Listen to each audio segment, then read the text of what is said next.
The Articulate Coven is the original, unofficial podcast and fan community for Anne Rice's Interview with the Vampire and Anne Rice's Immortal universe from AMC and AMC+.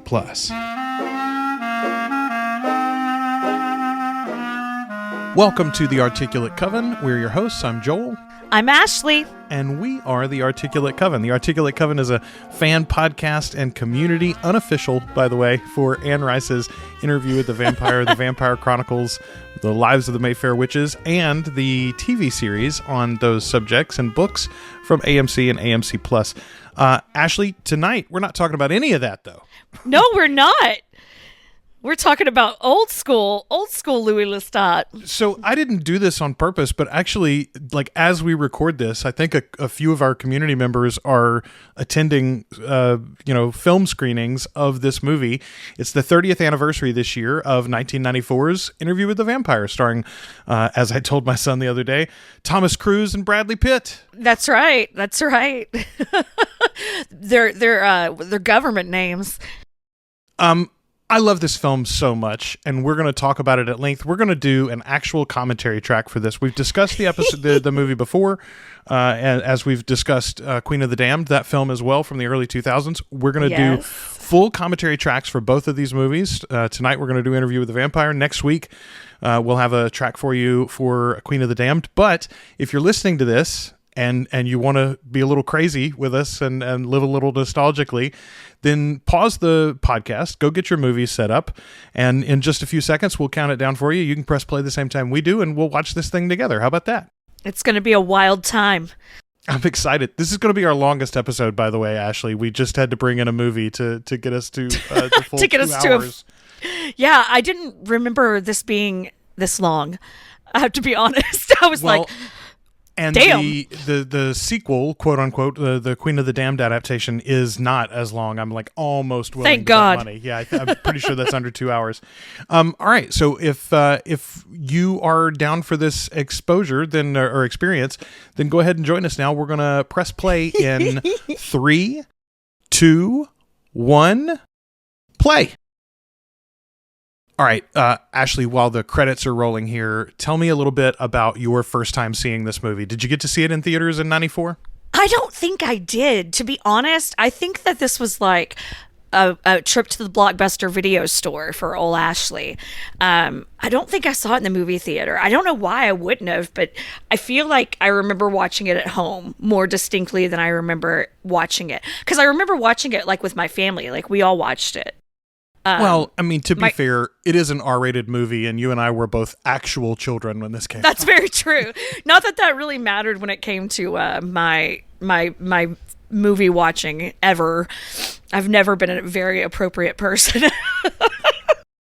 So I was traveling. I was with my aunt who lived in Houston at the time, and she and I and Mom all went to the movie theater together. And she doesn't remember what movie theater this was either, but we saw this in this like old school, not a multiplex, not a stadium seating place.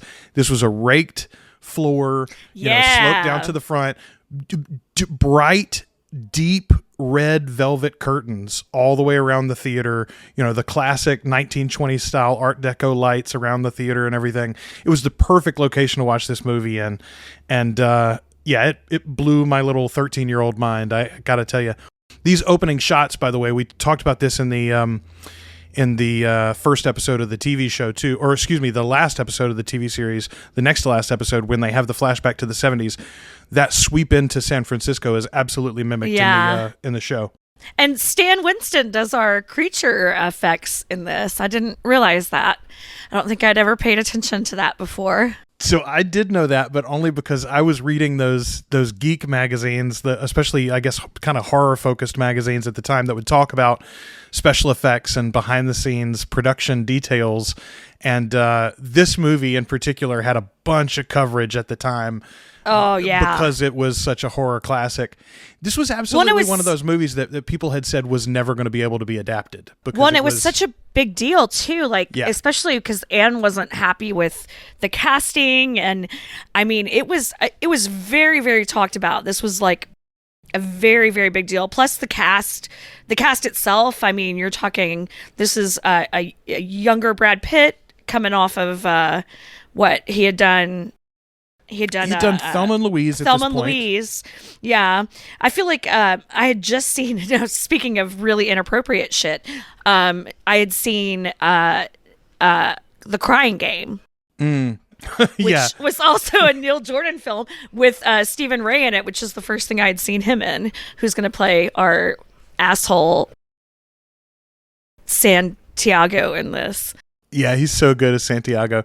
Yeah, let's speak for a minute here about our interviewer as he begins to appear on screen. Yes, it's Christian Slater, y'all. Oh, Lord, I had his posters all over my bedroom. He's and what a wonderful story too. Christian Slater, obviously not the first choice. This was supposed to be River Phoenix, which would have been amazing too. Right, River would have been unbelievable in this role as. But he Daniel. had to go and overdose at the fucking what was that club called? The Viper Room? Yeah, the Viper Room. And Christian Slater and River Phoenix obviously were friends and compatriots and peers. And I think I believe I'm right on this. I think Christian Slater donated his salary. Oh, I think that might be true, actually. And like a charity move in memory of River. Yeah, he really might have. Oh, he was such a cutie. I've just been doing your West Wing rewatch, and he's in a few really great episodes of West Wing, too. He's such an underappreciated actor, I think. People do not really talk is. about him in like the greats of his generation, but I genuinely think, I don't think that Brad Pitt, honestly, who is obviously talked about more in that category, I don't think he's got that much more range than Christian Slater does. I think they both do a very, it's not the same thing, but they both have their wheelhouses, and within that wheelhouse, I think they are absolutely peers as far as acting ability. Yeah, I would totally agree with that. Brad Pitt could not be more stiff and uncomfortable in his own skin here at this beginning part. Man, it's just let's talk about this makeup though. This fucking makeup is so good. Like, it is really good. It absolutely transformed the way that I viewed these vampires when I read the novels too, by the way. I had very much a honestly like a Twilight level impression of these vampires. They were sparkly almost in my imagination, and the way that the veins are viewed, which is exactly as she describes them in the book, they're almost translucent in their paleness, and yet that's not how I had pictured them.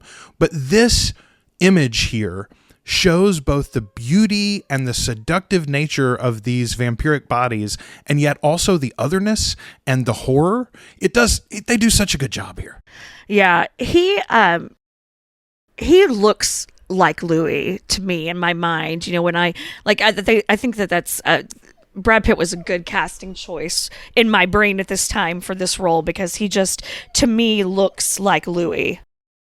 I want to acknowledge the soundtrack here for a minute too. I love that swell. 1791 was the year, and then there's the swell of music. This whole soundtrack is amazing. The score in particular is just really, really good. It is really great. It's great. The music is beautiful. So this is honestly my one big gripe against the film is the truncation and the changes to Louis' backstory. And I know how silly that may sound. Since we've got an even bigger change in Louis' backstory for the TV show, right? But making it just about his lost wife and child, which it's been a minute since the novel, but I don't think he's even married in the novel. Is he? I don't remember, but it's really more about his brother. Yes, there's trouble with the plantation and oh God, look at that. Yum. Right? I mean, Jesus, yeah, Christ, you guys. Brad Pitt is a hottie, and he's so beautiful. I mean, kind of takes your breath away sometimes. Yes, no, it absolutely does. Oh God, and see all of this. And this, obviously, the series does better. This like the languishing of Louis' life here as he doesn't know what to do with himself, and he's got self-hatred and all of this stuff. The movie's doing it in 30 seconds, and the TV show had almost an hour to give us this before he finally gives in.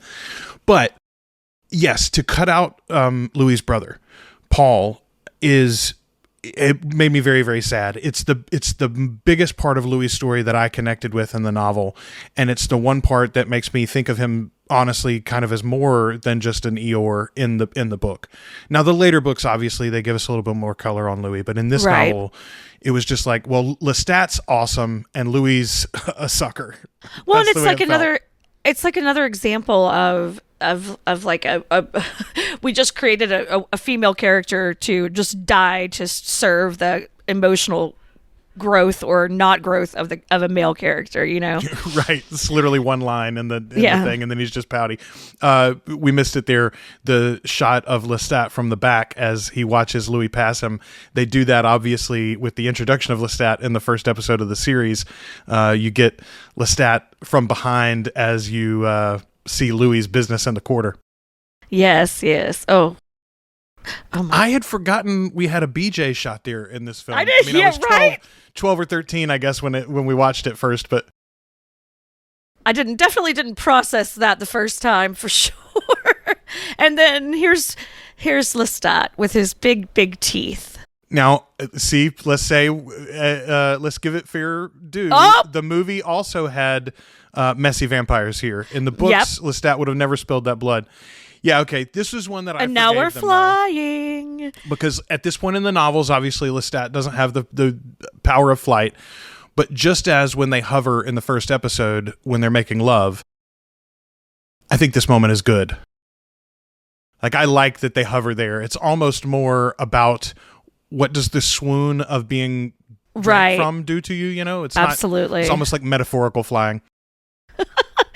Oh, I would not want to wash up on the banks of the Mississippi River. You had a real rough night in the South if you wake up on the banks of the Mississippi River. Right. No wonder he was going to be sick to death. It wasn't the blood drain. It was Nope. It was the internal parasites. The shit in the river. Oh. Okay, so this whole scene here is one of my favorite performances from Tom Cruise ever. Life has no meaning anymore, does it? The wine has no taste. That's the one for me. Ooh. Oh, yeah. I would let him bite me.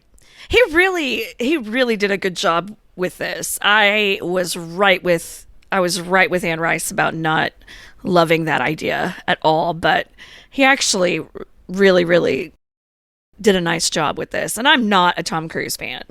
And I wasn't swoony over Tom Cruise at this time either. He just was not my type. That was before I even knew how fucking nuts of a Scientologist he was. Right. Tom's never, which is a real turnoff.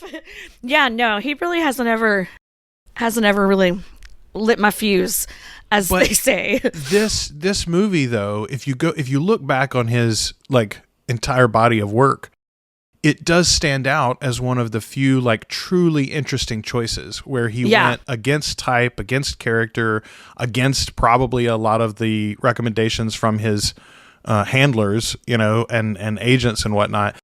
I think about Magnolia, I think about Tropic Thunder, I think about Eyes Wide Shut.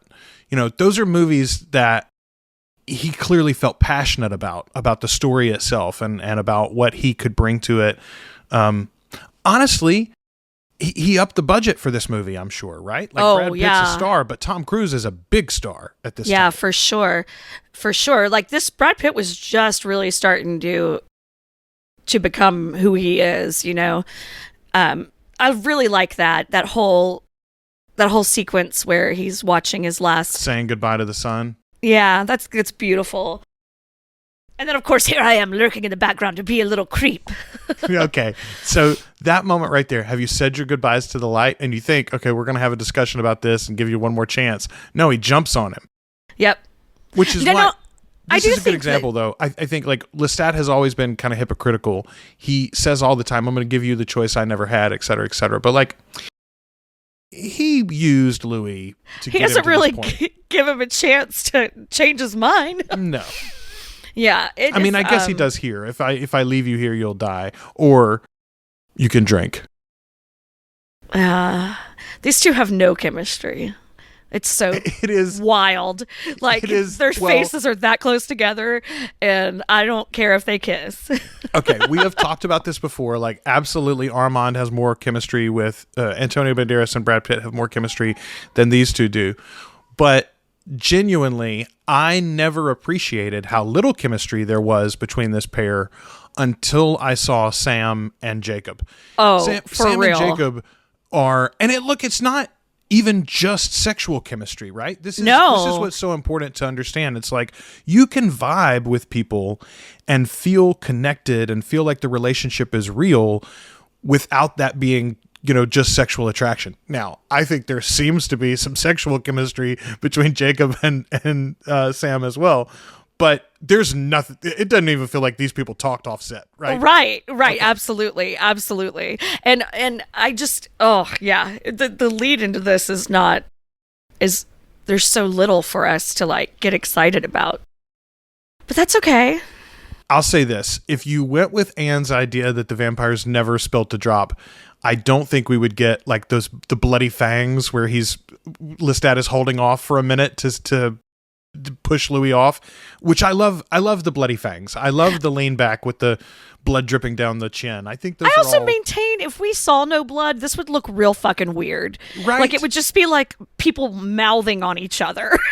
Which is its own thing, but it's not. Which is its own thing. I'm not going to yuck anyone's yum, but that's not, that it doesn't read as a vampire is killing you. That's the Brazzers parody of this. Oh, and the blood disappears. The transition. Oh, I always thought that was so nice. And I that is not something that they do in the series. The blood doesn't, magically disappear into the body or something. I do love like the wonder that he captures here a little bit. It's Brad Pitt does not really do a great job in this film, and we discussed it. It's because he doesn't get to eat anything, and that really determines whether or not it's going to be a good performance for him. But the way he's seeing things and the angel's eyes opening and. The angel's eyes opening, such a good choice. They do a similar thing in the series as well when Louis dies to his human form. And it's a brilliant choice. It's like, it's not supposed to be literal, but the idea is that the world comes alive for you in a way that I can't even explain to you. Words can't describe. That's what Louis just said. And it's so I was right. a newborn vampire weeping at the beauty of the night. Lovely. She'd like a cigarette. Let's acknowledge there, by the way, letting the vampires smoke in the TV series was a great fucking choice. It's not like you're going to die from cancer. I love all of this. I love the rules of her universe, by the way. And I know they've been copied and they've been, added on to and mimicked in different ways or responded against by other writers for supernatural fiction, but Anne's world of vampiric powers and limitations, I think, it rings true, doesn't make any sense, right? But it does. It just fits. But it does. Well, I mean, it's our rules. It's what we've, it's what we've grown up on. This is much more my vampire world than Dracula is. Yeah, no, 100%. Although as much I will say, we love Dracula, and that adaptation that happened also in the 90s was fucking amazing.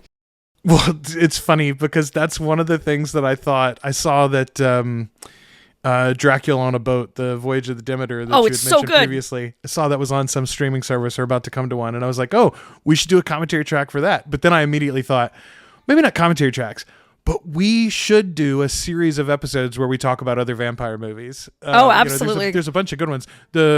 What's the one with by Jim Jarmusch, The Last Lovers on Earth or whatever? Ooh, I don't know that I've seen that one. It's Loki and who's the actress? I can't remember. You'd recognize her though if I could think of her name all of a sudden. Anyway, we'll look that up later. There's a list of those that would be great. If you'd be interested in that, let us know. I've always loved this line. Is his kiss as deep as yours? Deeper, ma chère. Yeah. Which is a funny joke to me because Louis doesn't know how to do the little drink, so he's about to kill this chick. He's good. Yeah, it's not just going to be a little sippity sip. I will say there are some very sexy kills in this movie. There's several really, really good ones. There's also I love that. Fucking A. I love that the little gum jabar. little death thimble. I like, well, I will say in the TV series they've just given them the glossy long fingernails, which makes that sort of you don't need it. They could just slice with their fingernails. I'm sure Tom probably didn't want to wear the long acrylics. Oh, I mean, my God. Okay, to our point. It's a cute. I was going to say to our point about chemistry. There is chemistry, I think, between our leads and several of their female victims throughout this thing. Yes. It's like you can feel the like an underlying sense of both of them don't want anyone to think that they're gay. Yes. We're just roommates. We're just vampiric roommates. You know, no big deal. Here's a very young Tandy Newton. She's so freaking young. Okay. She's so pretty. She's so beautiful, but she is just, And such an amazing career for her too. But again, like we mentioned earlier about Christian Slater, very underappreciated. Like only now beginning to get her flowers, I feel like. Oh yeah. She's fantastic. She's always good. And she's so good in this. And the costumes again in this are absolutely gorgeous. Everyone looks amazing. Everything's sumptuous and you can see gorgeous textures and you just kind of want to touch it all. Okay, there's another moment I want to call out because I was also very disappointed that they hadn't included Lestat's father in this adaptation. You know, his needing a place for his father and needing servants to take care of his father is the reason, honestly, that he is so pulled to Louis and Louis's plantation. Or at least that's the way that it's laid out in the book. And of course, the TV series can't adapt that because they've moved it 100 years later almost. So Dad's dead by that point. But I really wish that we would get that story with his father. I hope we get more of his father and even his ailing father, his ailing, aging father when we finally get Lestat's story in the show. Yeah. Sorry, my dogs are going bananas all of a sudden. No worries. They'll do that sometimes. This is life, y'all. This is what happens at my house when I watch a movie. It was probably the rat. They got very excited about the rat. It was. It pushed him right over the edge. But he's, Lestat's disgusted and even talking about that. Just try it for a week. Let me show you some real sport in New Orleans where we all have a very good time. It's so funny, by the way Louis jumps at that as an option. What? We don't have to live off humans? And Lestat doesn't even consider that that's going to be an ongoing conversation for the two of them. No, and it will be a forever problem. You're right. This is going to be a conversation you're going to have over hundreds of years because he's a sad sack of a vampire. So right there is like the one outright acknowledgement of the latent homosexuality in this text. He preferred the gilded youth. Yes. They talk, Lestat likes a pretty young man. And yeah, he does. I mean, the trick is Lestat also prefers a pretty young woman more than Louis does, but hey, look, every flavor. I like the wine, not the label, right? I'm non-discriminating. Yes. This is, I just keep thinking about this, what's going to happen here with this dog, and it makes me giggle so hard. Forget how fucking funny that part is. Oh my goodness. Okay, so right there, I had forgotten this too. Louis in the movie has no telepathy, as he doesn't in the books either. He never works on the power to hear others' thoughts. In the TV series, he absolutely can. He just can't. He's not quite as strong at it as Lestat is, and obviously they can't hear each other since Lestat is his maker. Unless they're in a bar under very certain circumstances. And this is where, we get introduced to the idea of killing the evildoer, so you don't have to feel bad about it. Hey, dogs bark. I just said. That's funny. They timed it for us. I also love, though, the way that this movie, and it does this several times, it is a little bit of a horror. The show doesn't do this very often. Did it in the first episode, and then just a couple of times later, mostly with Louis being the portrayer of the horror. But I like that we're reminded every now and again that these are the monsters in the story, actually. Right. I know we're telling stories about the monsters, but they are the monsters. Right. It is. I think that we're going to get a lot more of that the second season, like we've kind of talked about. Let me tell you, I have my entire life wanted some woman for me to be kissing her neck and for her to say, "Oh yes, that's the melody." Little papillon. He killed them. Oh man, the neck snap is fantastic. Oh, always good. And then he's like, yeah, you're a sad sack. You're putting us in danger. Those angry blue eyes and the bared teeth. It's my favorite look on this Lestat. And he just laughs at him. Oh, I do think we're getting a lot more of you get a lot of Lestat's, cruelty and in his complete lack of consideration for Louis' feelings in any situation in this.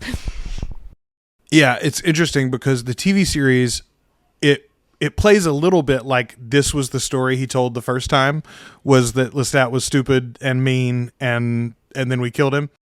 But there's more nuance to that. Yeah, and then he comes back later and he's like, I really love that bastard. He was mean though, and he was a little stupid sometimes, and we did kill him. But I loved him too. Like, that's what we've gotten in the series so far. I'm so excited to see it fleshed out more.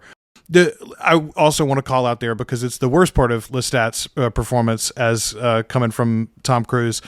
Every now and again, he drops into an Irish accent. Do you notice that? Like right there when they threw him into the tree, he goes, "That's the Louis I want." that's the fire.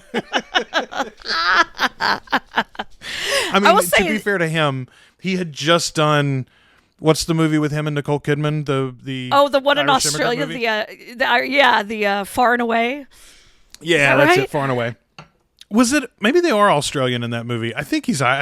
She's Australian. He's Irish, maybe. Anyway. I could just be saying it's Australian because I know she is. This is such a great sequence here where the enslaved members of the plantation finally get enough. Yeah, they do a really good job of I mean, we just said there's literally no introduction to any of this, and it's all done in 30 seconds. But they are doing a very good job of truncating everything and moving the story along. This is still a two-hour freaking movie, Yeah, as opposed to, we got 7.5 hours if you add it all up, probably for this first season of interview, and that's just the first half of the book. And then we get into immediately, you must know about the meaning of things, and I feel like that drives Louis less in the series. I think that's probably, it's in Tom Cruise's top 5 line reads of his entire career. Why should I know these things? Do you know them? It's so brilliant. And honestly, it hints at his story with Magnus, right? His abandonment and the fact that he was never told how to do any of this or why or where did it all come from. You get it in his head, and honestly, he wanted this role. He was into this production. Yeah, and he did. It comes through in those moments. It does. You can. I mean, he did. He really went after this role big time. I mean, much to Anne Rice's chagrin. You can't eat everybody's chickens. Here's the thing. Well, I'll say this too: if you're looking to avoid a fight with your servant class, you should probably not drive over their fire angrily and then stare at them defiantly. Maybe just avoid the voodoo party. Right. You could have just gone around them. You don't want to piss off practitioners of voodoo on a good day,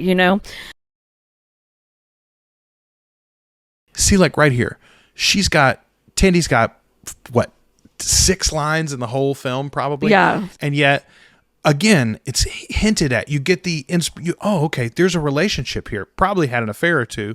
But yeah. They probably grew up beside each other on this plantation, right? Like, they've known each other since they were children. And she cares about him genuinely. And knows that, like, his change is because of Lestat. This change in him, regardless of whether or not she understands or knows what's happened, she knows that the problem is Lestat. I think it's kind of what we see with Louis's mother in the series. Or I was going to say his sister even, right? There's no romance in that relationship, obviously, but the way that she cares about Louis, even when she knows it's not her Louis, and yet a hard line is drawn too, right?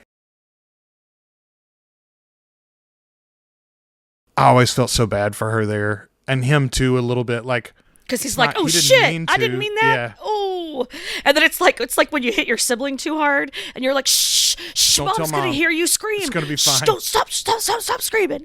And they just spilled all that crawfish all over the floor. With the prices this year, that's a sin. Oh, yep. This is a really dramatic exit from your house. So this is, I think, the second best part from Brad in the movie as well. This place is cursed. Your master is the devil. So good. Hey, freeze, everybody, before he leaves. Better than George Washington.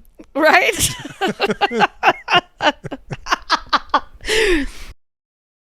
I got a little Jones against Washington. I went to D.C. like a year ago, and I learned that not only did he not free his slaves upon his death, as a lot of people did at the time, but he specifically moved his slaves back and forth from D.C.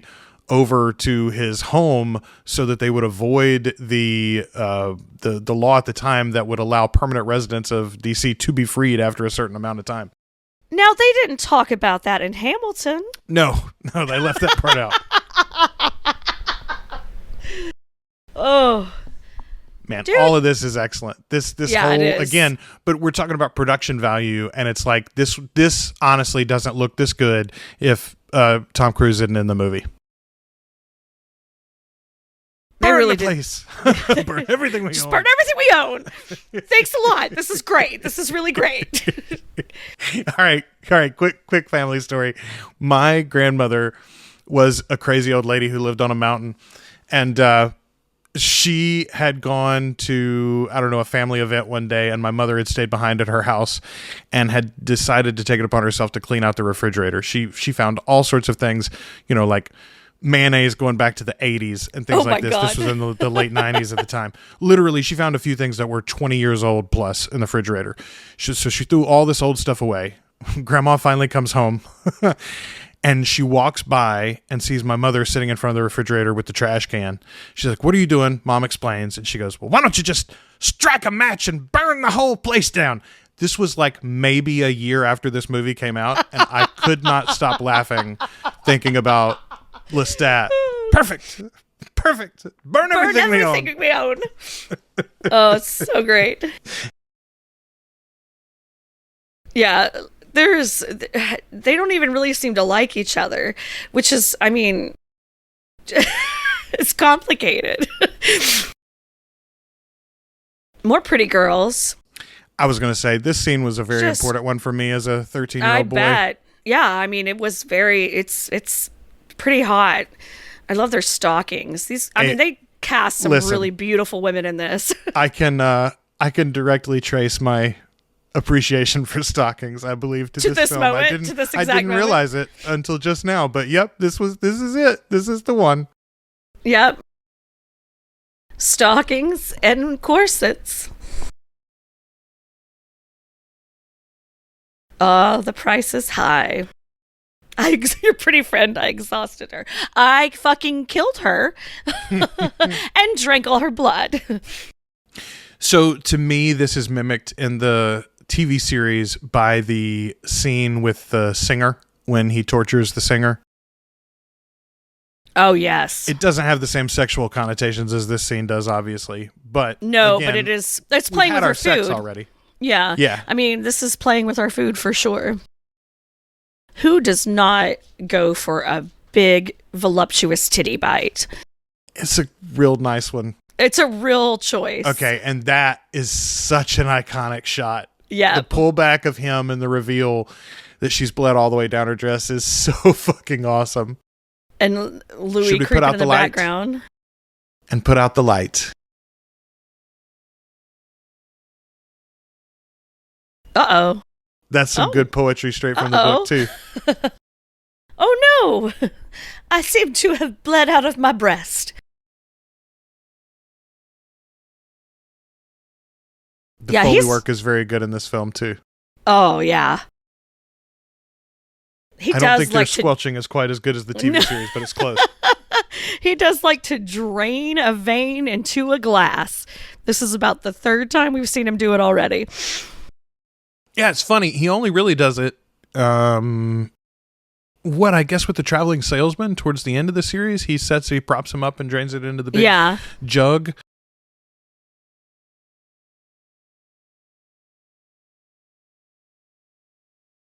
You could pretend it's wine. I'm so horrified by everything. Oh.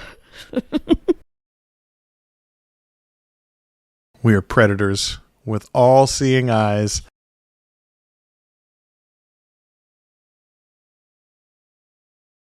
He really is just like, please have a bite. And she's just screaming like a banshee. This would be a really interesting situation to find yourself in. I mean, this happens. Puts her in this coffin. He's so mean. She's so scared. He's just fucking with her. But I do think that this is like... Most of us never get to know what it feels like. That's such a funny line. Most of us never get to know what it feels like. He's just having so much fun. I like to do it. I enjoy it.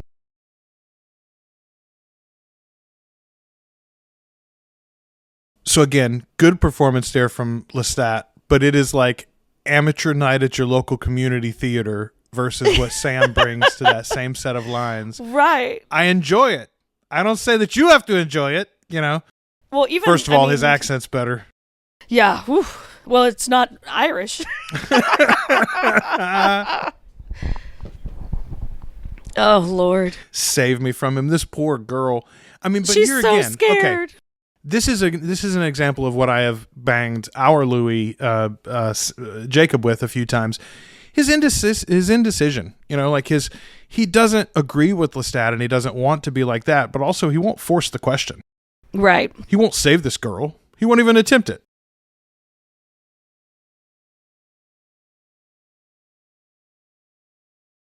Fine. I'll finish your food for you. I will say, in this version of it, you do wonder, what the hell does Lestat get out of all of this, right? Like, Louis needs someone to help him walk through the vampiric life because he won't figure it out on his own. But in this adaptation, Lestat doesn't need the plantation and the servants and the money like he does. Well, he doesn't need the money, but he needs the plantation and the servants in the book to take care of his father. He doesn't seem to want Louis in a romantic way in this film. Right. In the same way that he does in the series or the books. So like he doesn't even really seem to want a companion. No, he like seems to like the bachelor life. Yeah, they just don't seem to even like each other. Like that's really, it's like, I you question why he even picks Louis, why that even happened, because there is so little there between them. And some of it's in the script, I guess. I don't know. I do think there is. I do think there is a little no homo kind of feel to this, though. You know, like as these actors are. You know.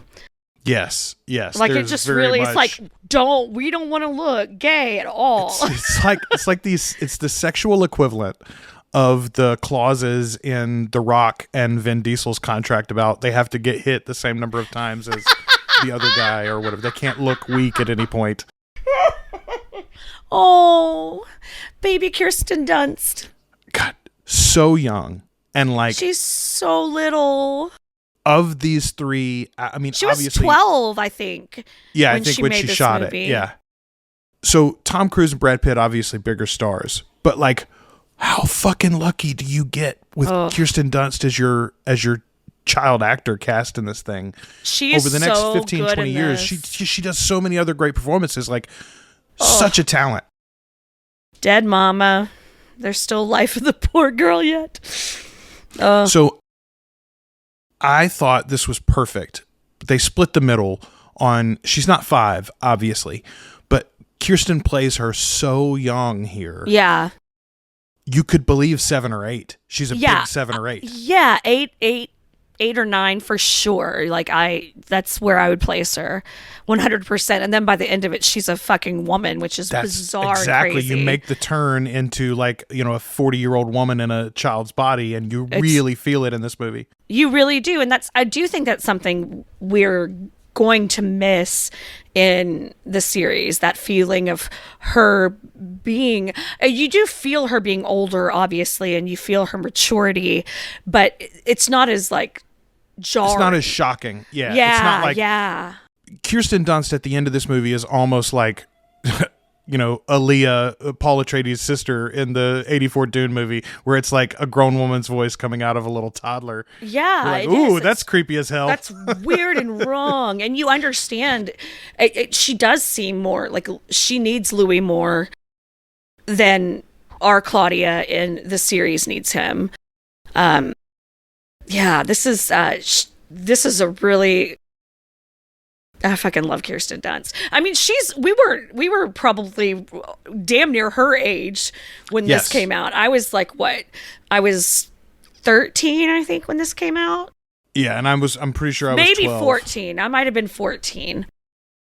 13, 14 when it came out. Yeah. And she was, I think, 12 when they were filming it. I think she was 13 when the film premiered. And she's talked a little bit recently about like how strange it was to be so young, and yeah, and in these, apparently they both treated her very well, which is interesting because they were both real pains in the asses to lots of people on set. Brad in particular, and we've told this story on the podcast, but if you don't know this, he at one point just decided he was done and called David Geffen, the producer, to say, hey, I'm done. What is it going to cost me? What check do I have to write? And David gave him a number. I can't remember. It was a big ass number. And Brad Pitt said, never mind. And hung up the phone and went back to work. I guess I'll figure this out.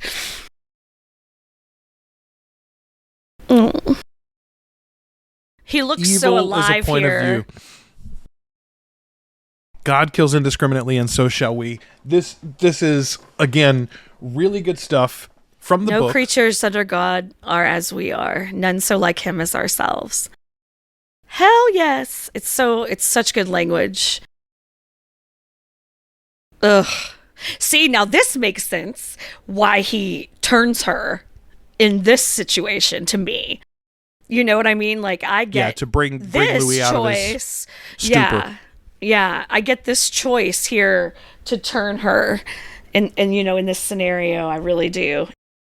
Something in the novels that very much comes across, especially by the time you get to the third and fourth books, the ennui of living forever. Yeah. And the fact that it's very difficult just to exist and just it's monotonous. I mean, think about like it just like it's forever. It's just forever. The thing about that with Highlander does such a good job of showing what that's like, the loss and losing the people that you love so dearly over time, over and over again, Well, but not only that, but like your grip on culture and society and philosophy and the way that people talk to each other and what anyone cares about, how technology works. Think about, Lestat fumbling with his smartphone and things like that. I hope that the series gives us more of that over time. We've gotten some of it in the modern interview with Jacob and with Rashid. But I hope that we get more and more of that, especially as Lestat comes into the modern day story eventually.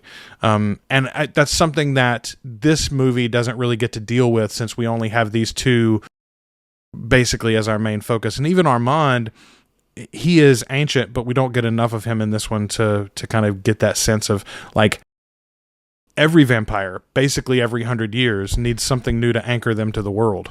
Right. Otherwise, you're just out there in the ether. Man, okay, we talked about the transition earlier when Brad Pitt becomes beautiful, but this one right here is even better. Yeah, it really is. It's fantastic. I love those dead ass eyes, by the way. Like, moment one, she's like, yeah, I like this. This is delicious. Yeah, Claudia gets it. I mean, that's the thing, is she got being a vampire pretty quick for being a tiny little girl.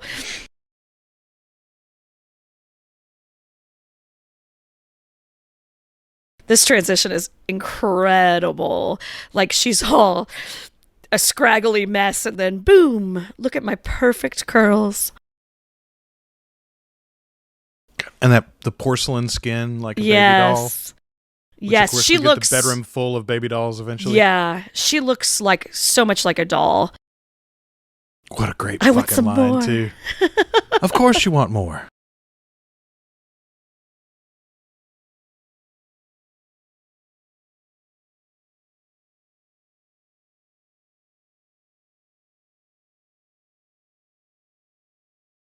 So you should eat the nurse. Is that the first vampiric hypnosis that we've seen in the movie? Did you do that to any of the girls before? I think that's the first time. Yeah, I don't think so. I think that's the... Oh, and he's teaching her. Oh, look at you.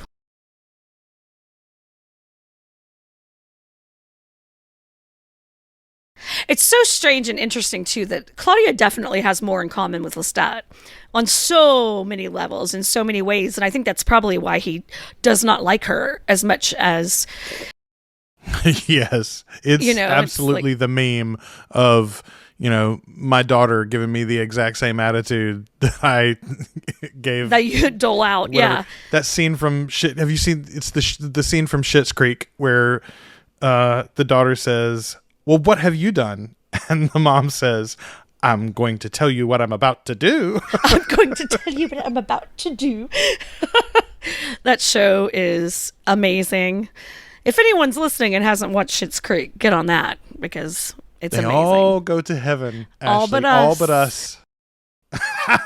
Oh, do you want to frighten our little daughter? Louis was going to leave us. Oh, but now he's not. He's going to stay. Because he's afraid I'm going to be mean to you. And I would. God, and she's she is just perfect. Unbelievable. I mean, honestly, this is why I think I had a hard time falling in love with Bailey and now Delaney. Yes, every other aspect of this film I felt like was close but not perfect as to what I had imagined in my mind.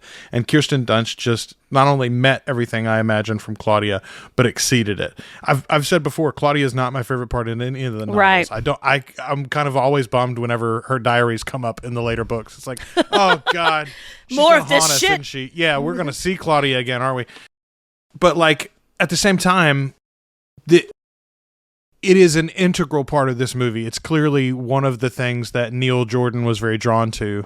Obviously, it's one of the things that Anne Rice was most drawn to in this novel. This is a representation of her own lost daughter.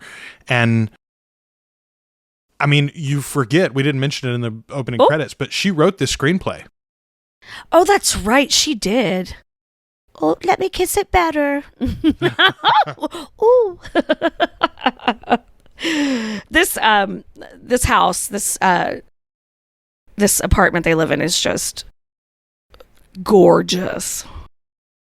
Everything is our home. Never in your home. I love it when he slaps her hand like that. That's so good. No, you're right. The house is now. Look, they even did it better in the series. I think. Oh yeah, 100%. Like the novel, but I did not remember that shot, but that might be one of the inspirations for the skylights in the TV series. Yeah. Oh, so sweet. So sweet, little Claudia. It is strangely. It's so. I mean, how can you make that sweet? But that is absolutely a sweet little moment of her climbing into the coffin with him. It is. I like to sleep in my own bed, but it gets really dark at night, and then I have to sneak into mom and dad's room where it feels safe, even though dad and mom are vampires. This is such a great moment too. This woman is a wonderful little cameo actress. Oh, shh. Right? Like you can imagine a whole life for that woman. Oh, yeah. Yeah, absolutely. It's like is it Margot Martindale? Is that her name? That's so brilliant. Is in character actress roles that you could write whole sagas for her. I love the idea that the piano teacher would deign to slap her hands. They're expensive, my dear.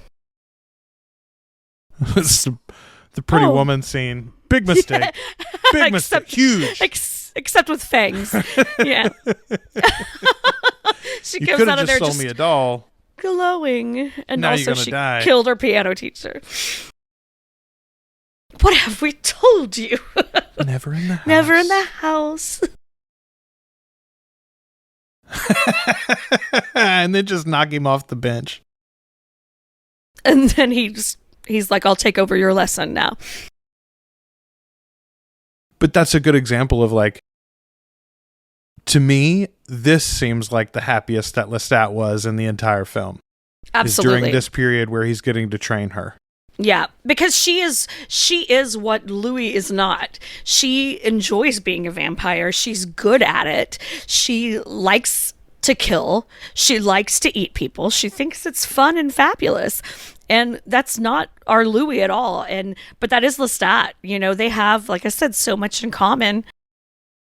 It's strange that it's that fight this for shot, Louis' attention. This shot with the three of them on the river. I love these outfits. Beautiful. I love that boat in the background. Like the lamps, this whole thing is perfect. This is what I think of when I think of this film, honestly, is these three walking right there in those outfits. It's gorgeous. That transition was great, by the way. We missed it, but the transition from her playing the piano to the whole family's coffins being loaded out. Yes, it's so good. Let's do a concert and then have dinner. Their democratic flavor doesn't suit my palate, Louis. Yeah, Lestat is absolutely a monarchist. And this is where she starts to become so curious about what a woman is. When will I look like her? And when will I look like that?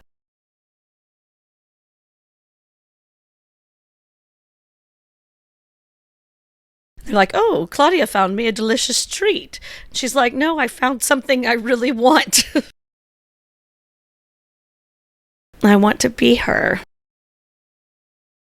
Can I be like her one day?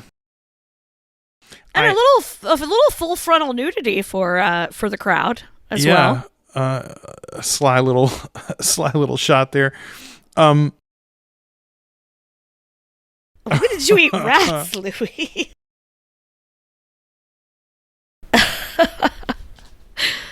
There you go. He does the Irish accent too, and I don't recommend them. Bastards. So now it's been 30 years.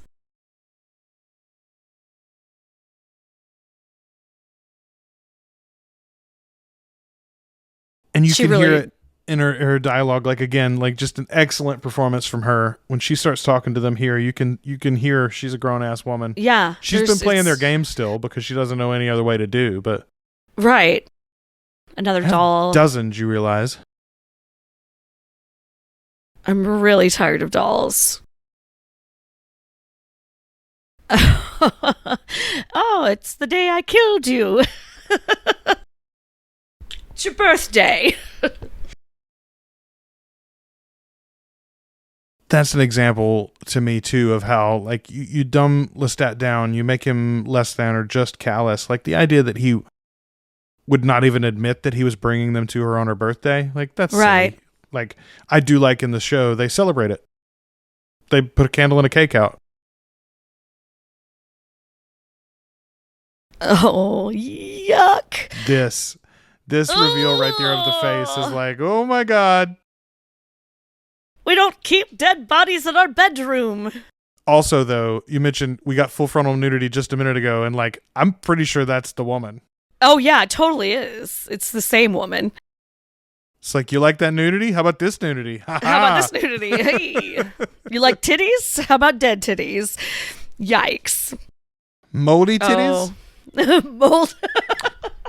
This is a great one, too. And again, I was mad at the time because their hair doesn't grow out like that. Like Gabrielle cuts her hair every night and goes out as a man, and then it grows back the next day. Right. But this is a cool moment in the movie. It is. It's the absolute fuckery of this. I would be so horrified. And this is the first time she's done anything like this and realizes that literally nothing about her can change. Which one of you did it? She's so pissed. She's so pissed. That's the best line reading in the whole movie, probably, honestly, is when she comes out of that bedroom.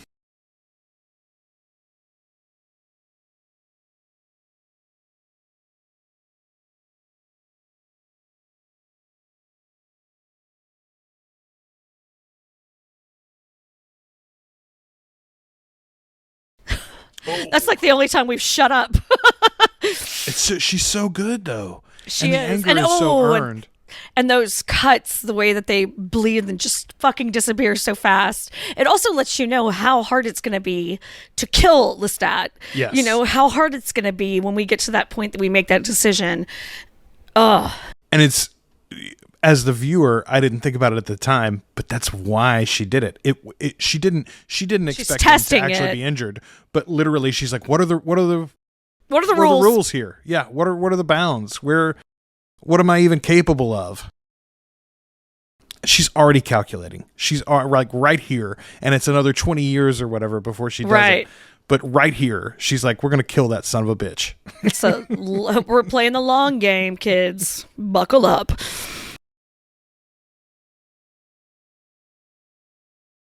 Well, it's just the way her costumes change. You know, when they move to Paris and she starts dressing like a little woman. Like, well, and that's like, isn't that something that they kind of people wonder if she's like a little person in a little like. Isn't that something that's mentioned, or did I totally make that up in my head? I think in the book they talk about the fact that she gives the appearance, that vibe. Yeah. Yes, it's like she feels like an adult, even to people who are not, preternatural. I think. So it's like but, that. I mean, you have to ask yourself: Is this a? What's the horror movie Orphan or whatever? Like, yeah. Oh God, yeah. Is, ew. Yeah, exactly. But see, okay, and I think it's Kirsten's performance is so good, but this adaptation always gave me like creepo vibes between Louis and Claudia. Because Kirsten is so good and Brad Pitt's Louis is so like, oh, you're like, what does this guy even want? What does he want? What is he doing? What's the point of all of this? He's not bringing that much to the table, honestly. The read that I had was that this had become at this point and from here on out a romantic relationship. Now, Anne Rice's vampires don't, as a rule, other than Marius and Pandora, which we're going to talk about in a couple of weeks when we talk about that novel. Other than them, they basically don't have sex in the novels. But this didn't feel like a mother-father or a father-daughter or a brother-sister relationship like it plays in the show. Yeah, it definitely gets an edge to it. You know, especially once we get the jealousy with Armand and all of that, it feels very adult. Well, at least from Kirsten's perspective, right? Yeah, from Claudia's absolutely. perspective here, she's in love with Louis. She's in love not with just Louis. as his father. It's more than a fatherhood. Yeah. God, he's so pretty. I know he stank when he was making this because he didn't bathe, but God, he really bless is it, pretty. he's good looking. He's a pretty Locked Louis. together in hatred. Locked together in hatred. Such a good line. See, like right here. Okay, she's going to put his arms around him and stuff, and it's like, Yeah, and she's in like a nightgown and a robe, like kind of like what an adult woman would wear, not like what a child would wear to bed. It's She's not wearing Lady like Macbeth. a cotton. Yeah, she's not wearing like a cotton nightgown. This does get a big Lady Macbeth vibe. Ooh, kill the king.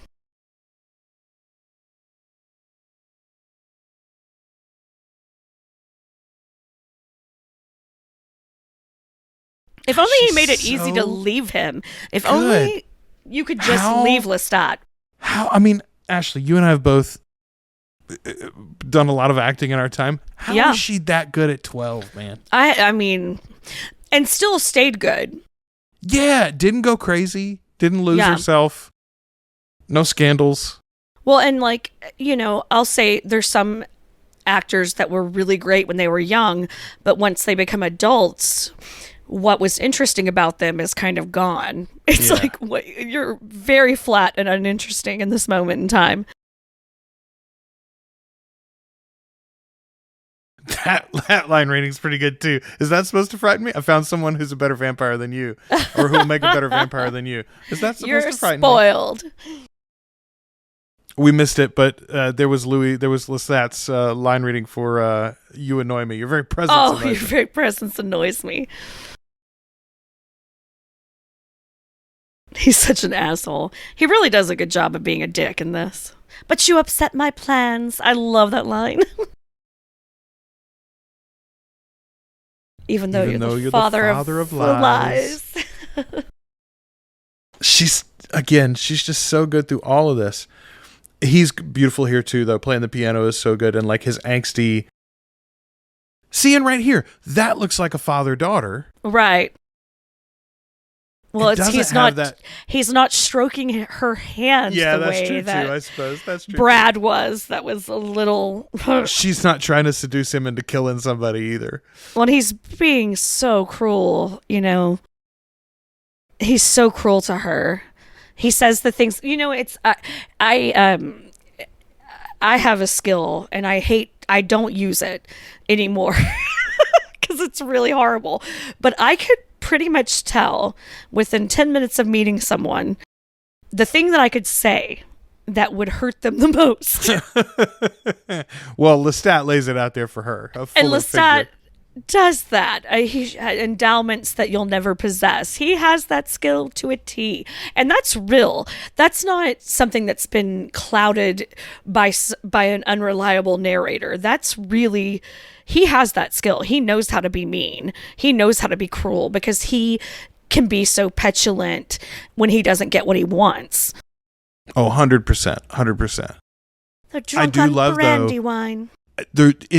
It's genuine emotion that you see on his face when she says, "Why do you say such things to me?" though, and his face droops because he did hurt her and he didn't really mean to.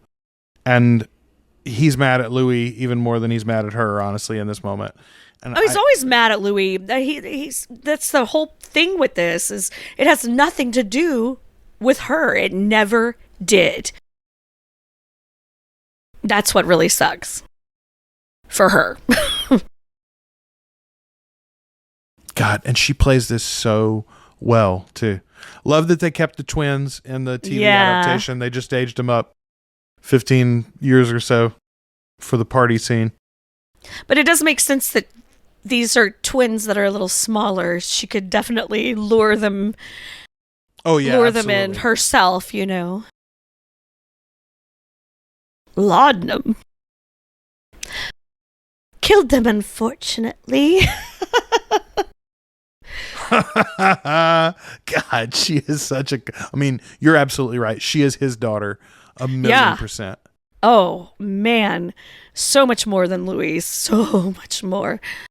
Okay, the whole question about dead blood, by the way, it's come up in the TV series. Lestat mentions it to Louis, never drink the blood of the dead, it'll drag you down, etc., etc. But then it never comes up in the show. We never have them drink dead blood so that it injures anybody. I'll put you in your coffin. Yeah, another great shot there for our makeup special effects team. Oh my this God. transition for Lestat. We talked about the transitions into vampirehood for Brad Pitt and Claudia, but I like this shot too. Oh yeah, Up, stepping Louie. away from his blood. Yeah, she doesn't want to touch his blood. I like that Louis has no fucking clue this is going down tonight. Also, he walks in, he's like, what the fuck is happening here, you guys? Right? Shit on a shingle. And still so indecisive. He didn't help, but it's like just stands there and stares at him. And then these two nincompoops wrap him up, throw him in the trash. They're very bad at crime. Unsophisticated criminal element here. Take him to the swamp, which seems like a really good idea because surely a gator would finish you off. It's a great musical cue there too. By the He's way, so gross and dead. Yeah, the Lestat corpse has always been. He looks so bad. Yeah, that's so a mannequin good. I do not want to see in a horror house, please. I'm pretty glad that doesn't show up as my sleep paralysis monster. The very gator of which I speak of is right there. To nom nom. But see, these nincompoops, they don't understand. He's gonna get down there and he's gonna get to eat that gator. That's the beauty of that. Oh, I haven't been grateful enough. Oh, we probably shouldn't have killed him and thrown him in the swamp. Oh. See, I'm pouty because I got Lestat. I'm pouty because Lestat's dead. Look at my luscious lips.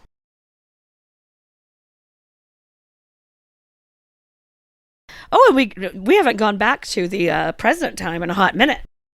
Yeah, it's been quite a while. But I love, too, there that Daniel calls him out just as he does in the show. That sounds like abusive talking shit. Why are you mourning him? He was, like, destroying y'all. Y'all were looking for a way out. And Claudia starts her research. We've got a little time to kill, so let's go to the library. Very Hermione Granger kind of spirit right there. Oh, and and here's one last surprise for us all. Okay, and see, now I'm going to actually turn my volume up on this film a little bit so that I can hear his piano playing when he comes in here. This is one of my favorite music cues of all time. It's so good. Why are you buying birds right before you go on a fucking cross-Atlantic journey? Why are you buying birds at all as vampires? Why would you keep living pets? Wouldn't you feel bad if you just one day ate your canary? I would have. I had a canary. They live a long time.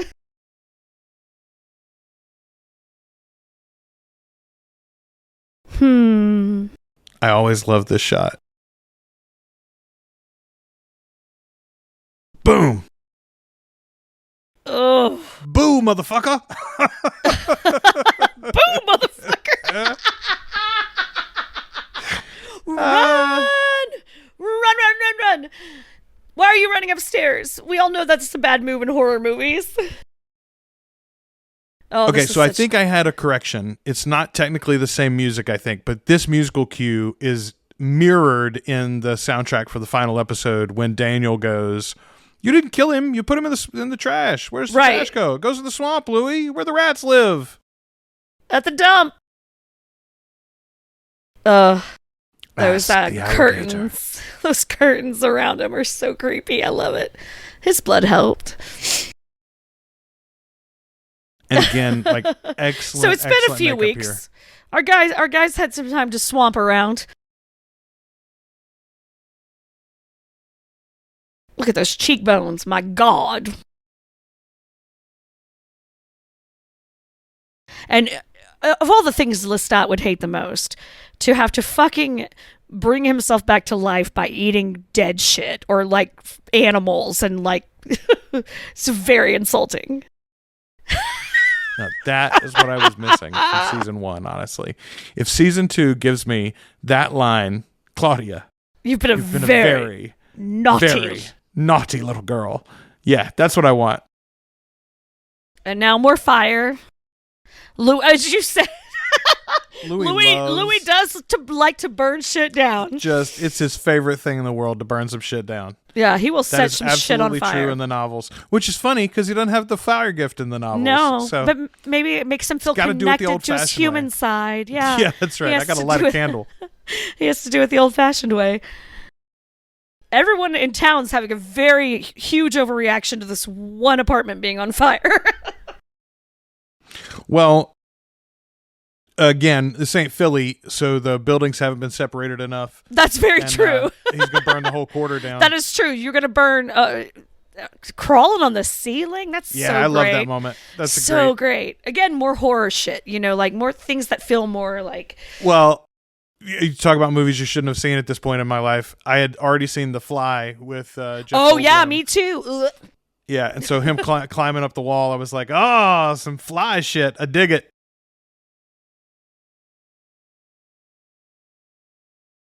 They diddle around and almost miss their boat. Yeah, it does seem like the timing wouldn't have worked out properly though, because they were not like racing Like, to the boat dock.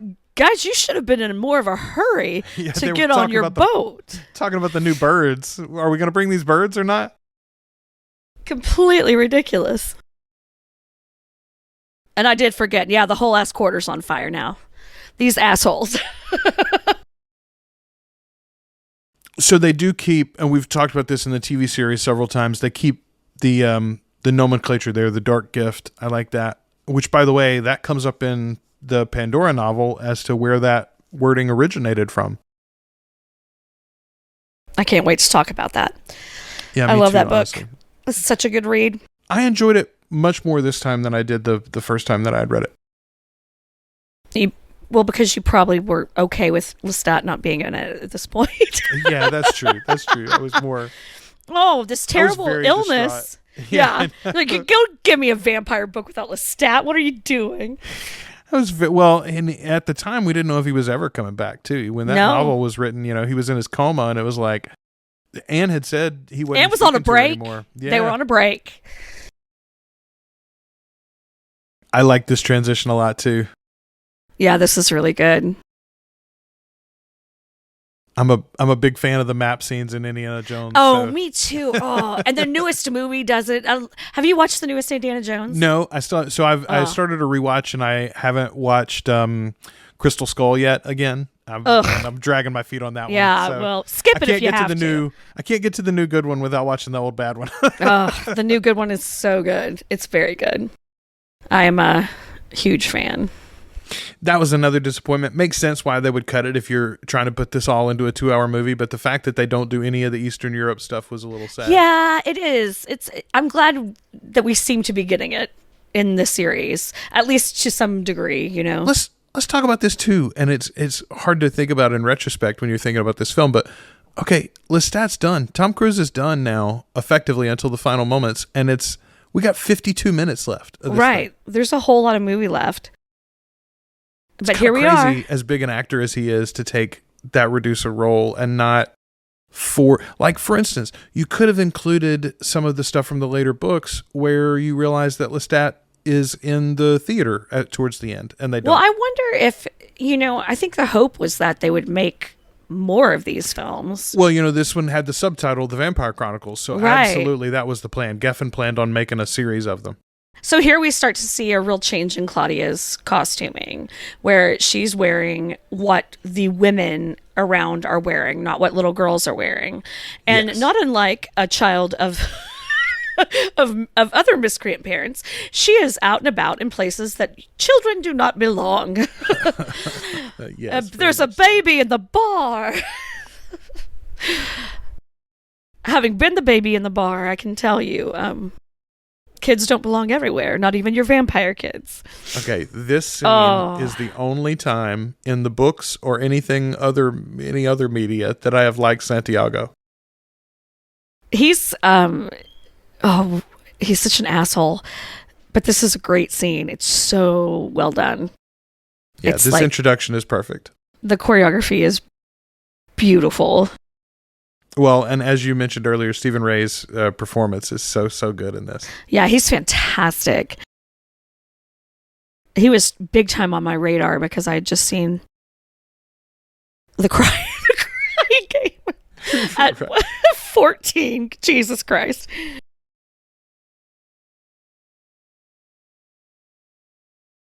Such a scamp. But also, like, if you'd not read these books, as far as you know, there were 3 vampires in the whole world until just that moment, right? Right. They've not met another fucking vampire. They've not seen another vampire. Well, and Lestat doesn't even necessarily imply that there are any, which he does in the series. He mentions, the European vampires would eat you alive or something like that. Right. Wee. I love this. The dancing on the ceiling moment.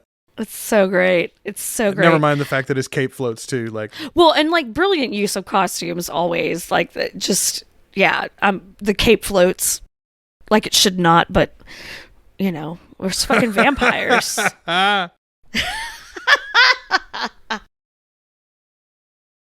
Yeah, he really, really underestimates Santiago, which is a big mistake. Oh my goodness! Wait a minute, I just had a thought. Okay, so in the Roland Jones cut trailer, when Armand first shows up, it's basically this scene. He hands a business card, yes, to Louis and invites him to the theater. Are we going to get a similar interaction with Santiago before Armand calls him off? I sure hope so. Me too. Armand's got the good creepy nails. I really appreciate that commitment. And he is gorgeous. I mean, absolutely gorgeous. What year? I mean, it's hard to be on screen with Brad Pitt and be the prettier person. Yeah, I mean, but ask Antonio Banderas what that's like, and he can tell you. He can tell you. All of my friends, we were all pretty obsessed with him because we were all pretty obsessed with learning Spanish and all that jazz. And then this gorgeous man appeared on our radar and we were very, very smitten with him. So much so that I forgave some really egregious casting. Yeah, I mean, he's wrong in a million ways for the character of Armand. The least of which is Armand isn't Spanish. But this whole sequence is so awesome. These scenes live in my brain rent free. Here at the theater, to me, 100% agree. Like, oh my god, like to this day, I get excited just thinking about the idea of a fucking vampire theater. It's just brilliant. And absolutely the little brilliant. Dr. Seuss rhymes.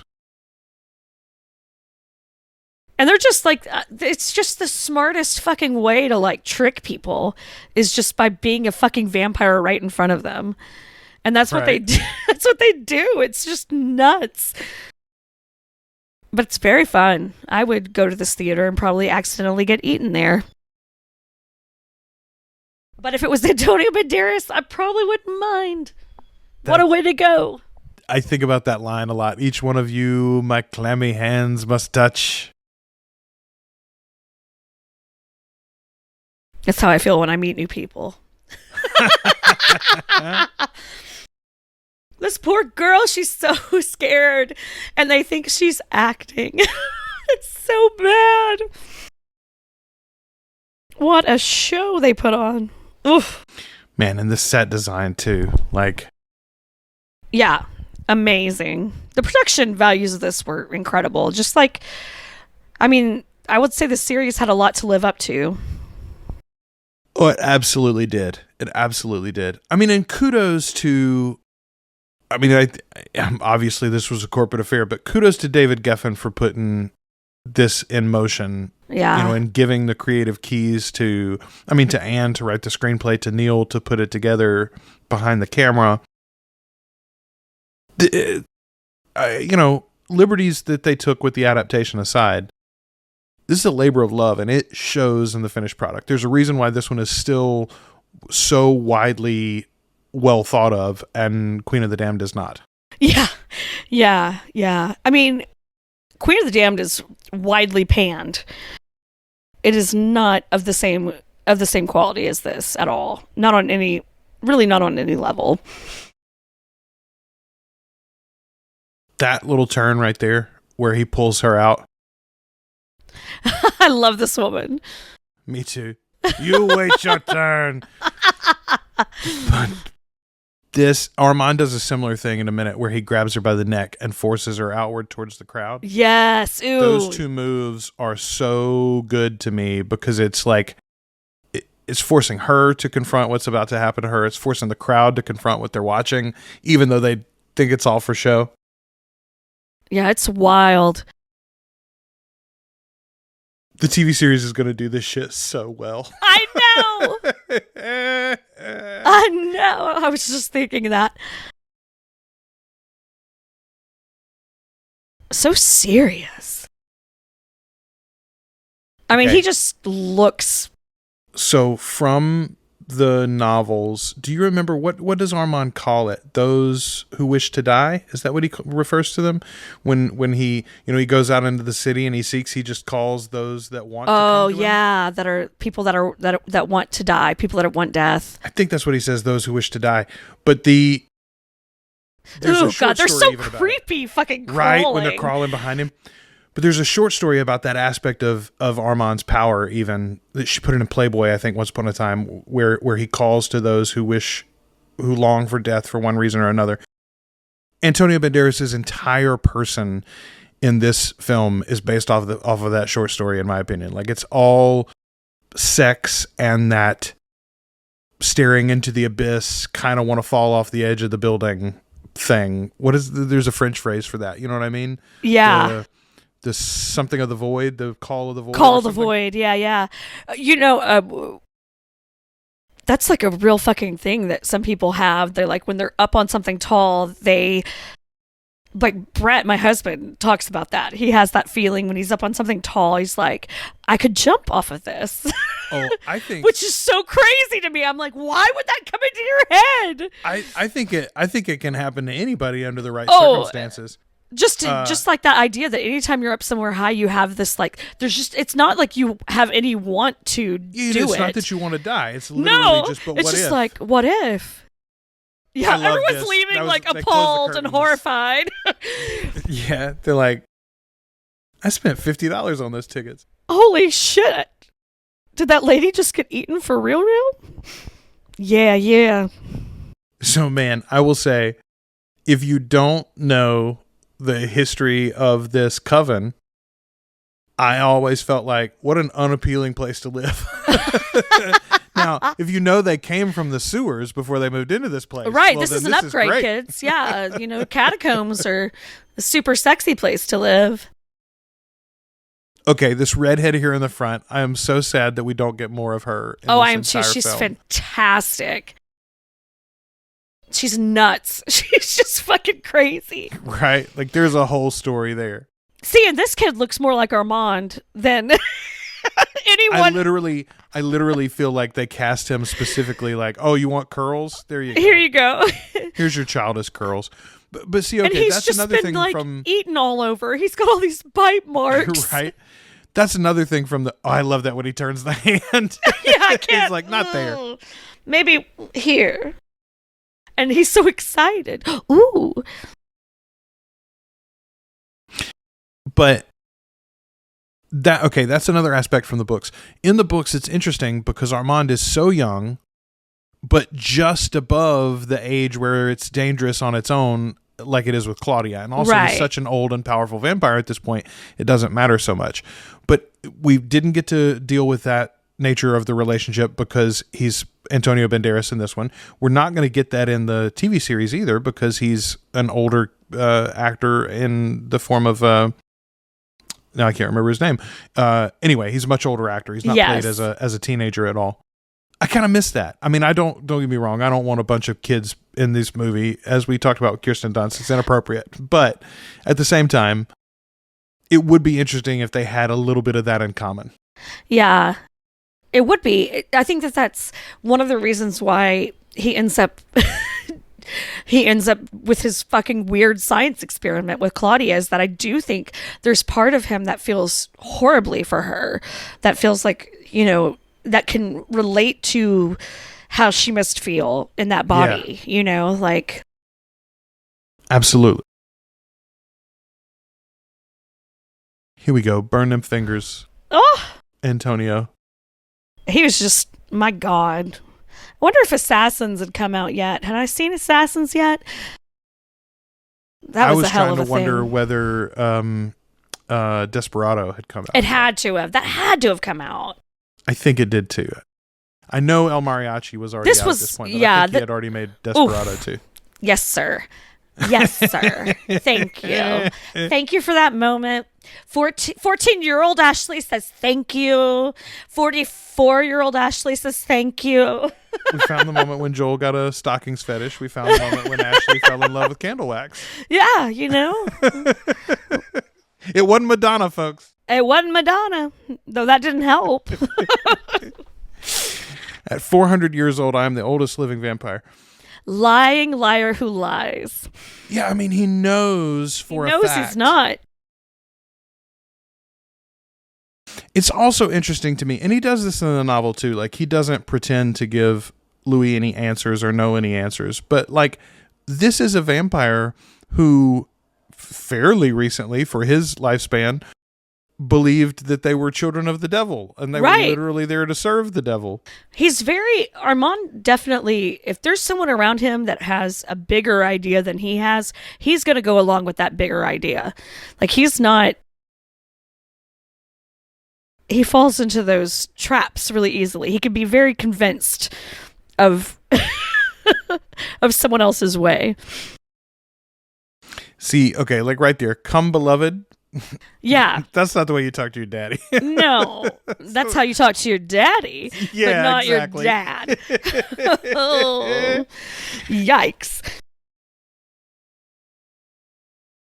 I love it. Oh, stupid. You were thinking thoughts.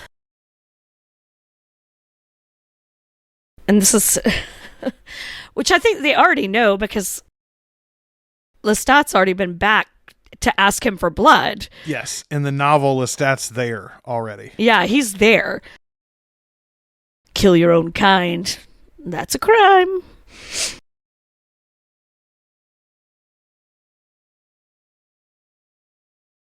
This is a pretty intense scene here between the two of them. And again, she's up to the challenge. She's a fucking adult, yeah. And she's throwing heat with this grown-ass man.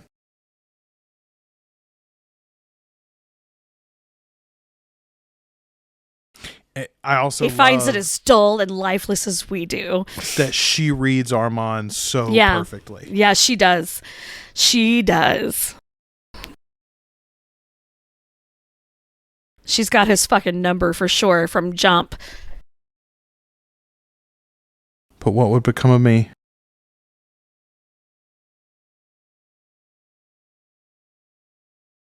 Man, again, beautiful fucking apartment here. Set design on point throughout. There is not an ugly space in this whole film. No. Well, our vampires should be in beautiful places.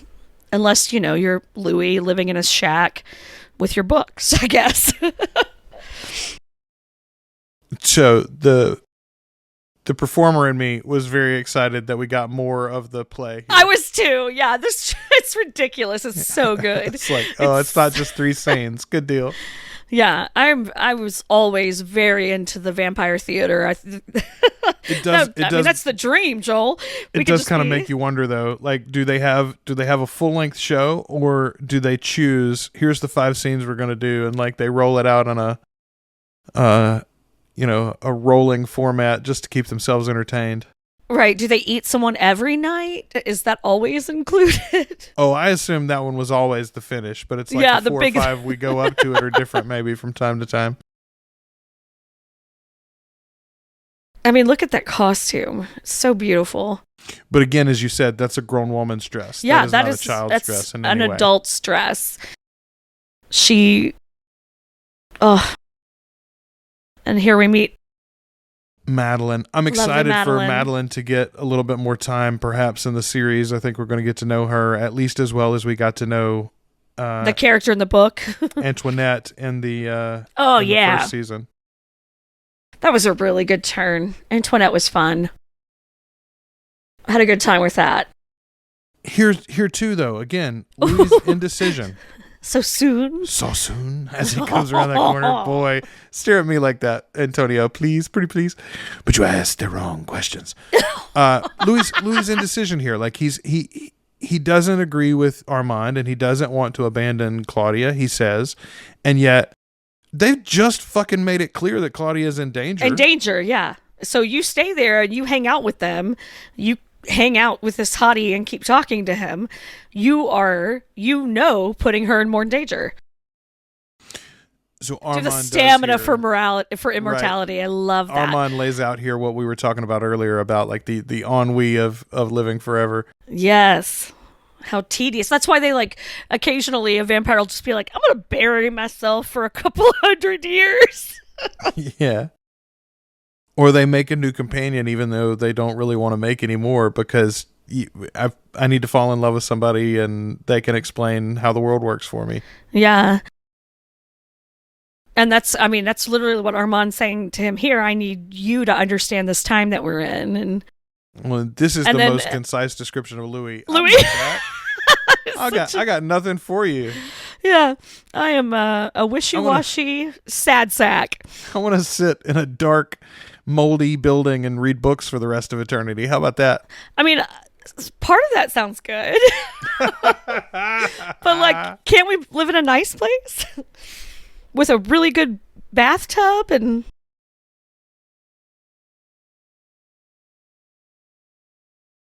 This is good. We're going back and forth between scenes that are happening upstairs at the theater and what's happening down here with these two. Well, and here's an example of what we were talking about. These two have more chemistry than Lestat and or that Tom Cruise and Brad Pitt ever have. Yeah, this feels pretty gay in a good way. Well, yeah, but it's honestly it's all Antonio. It is. He's so smoking. Okay, he's so hot they had to gray him out here so that we would just pay attention to Brad Pitt for a minute. He's just looming out of focus in the background and you're still paying more attention to him. Uh-oh. A slip of the tongue? Or on purpose? I forgot that they talk about this. Knew him well enough not to mourn his passing. I forgot that Armand admits to knowing him in this version. And admits to knowing that he's dead. Yeah, that's right. That's right. Well, or I knew that came out air eventually quotes. Because they run, yeah. Yeah, air quotes, knowing he's dead.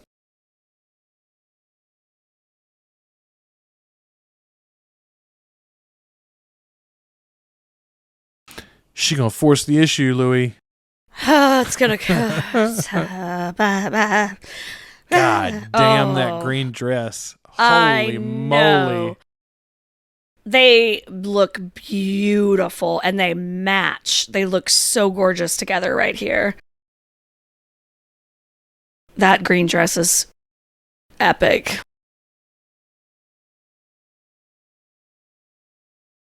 She's like, oh, we already tried. We couldn't do it.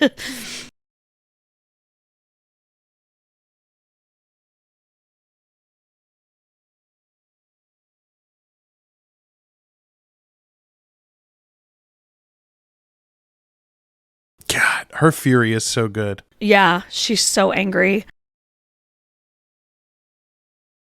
You have your companion. You will make me mine. There's so much good stuff here. But yeah, Madeline is so much more in the novels. She is, and you get to know more about her. She's lost a child. She's she's so sad. And this would be a good solution for both of them, to be honest. Like, if only they would have just allowed it to fucking happen. It's beyond me. Like, why can't Claudia have what she wants? Why couldn't anyone just give her a companion? That's what all of them fucking want. That's what this whole fucking series is about. Like, finding partners, finding someone who can understand you and walk through this world with you for at least some of the fucking time. And the fact that they just continuously deny her that, despite the fact that they don't want to stay with her. Man. So this is like literally where Anne came up with this idea, and some of the things that she's working through as she's writing this novel originally. You know, she is Madeline longing for her child to come back to her. Let's acknowledge, by the way, and appreciate the modern special effects of blood tears. You know, the series gives us blood tears, finally. This movie didn't. Kirsten just had a great one roll down her face there as she's saying goodbye to Louis. But, like, it's hard to do, I understand.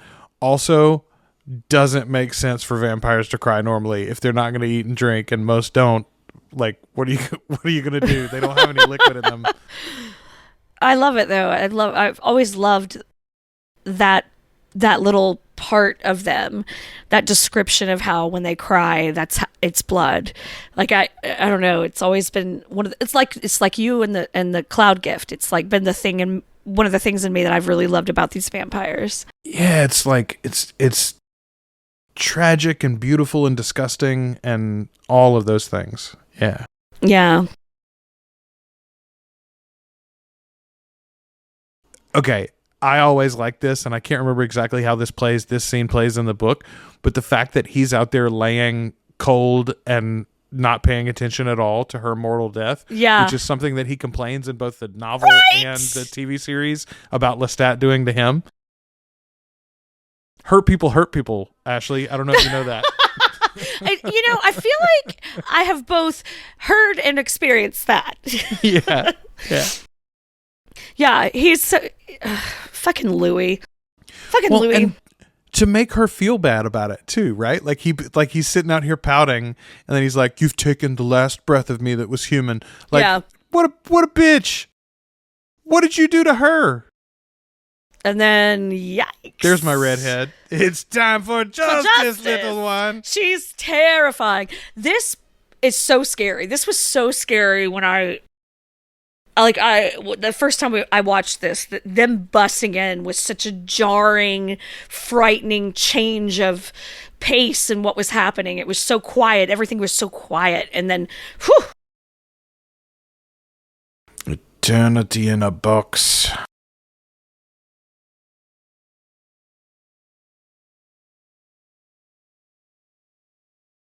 Ugh.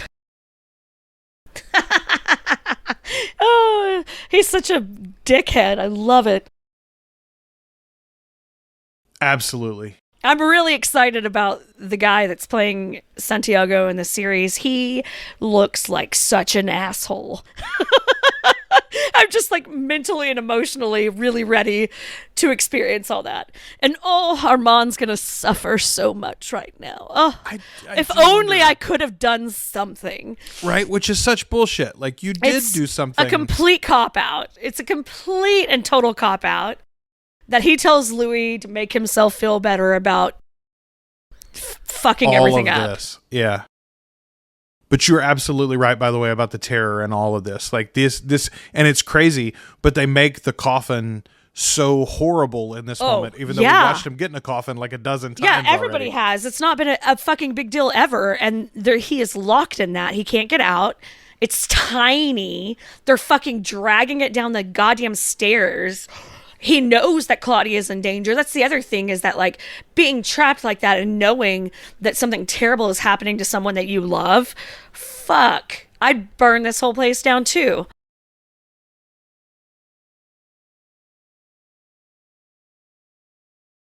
All right, let's cask of Amontillado this shit. Oh, my absolute favorite Poe story. Man.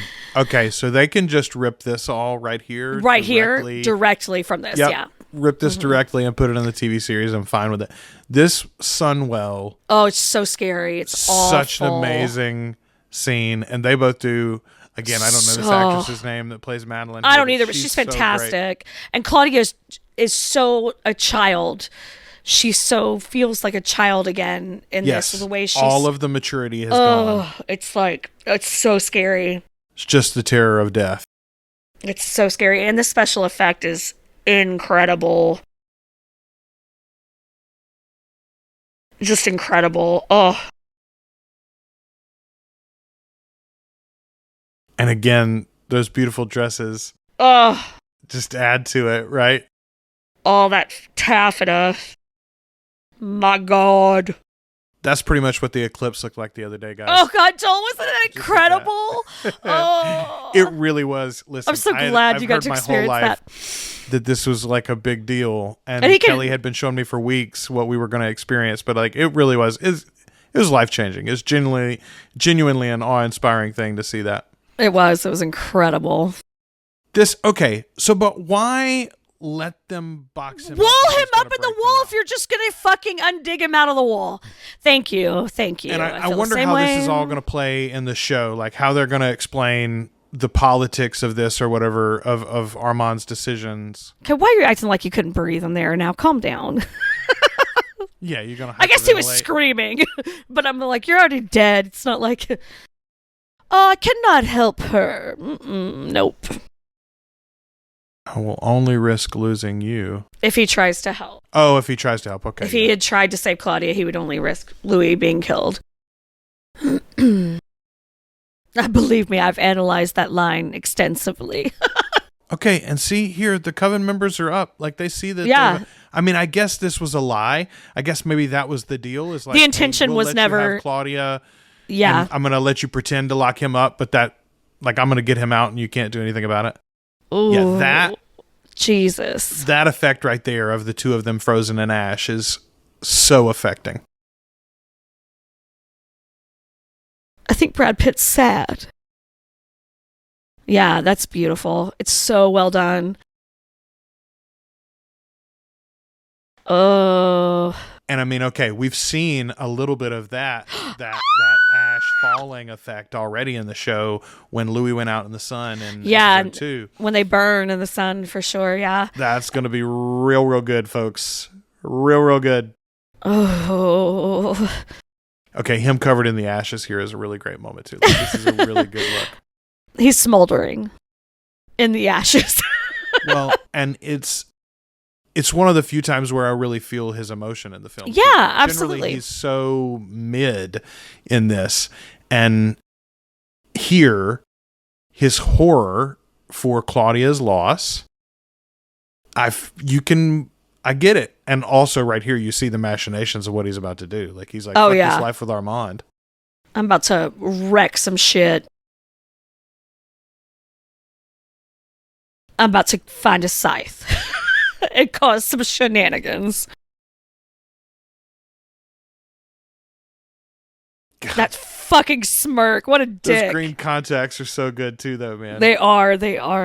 Jesus. Lestat's blue shows like that earlier when he's screaming at Louis. Yeah, when he's... See, like right there. That should have been a blood drop. And it would have been so much more important. So a vampire can cry. Once, maybe twice in his own eternity. Wank wank.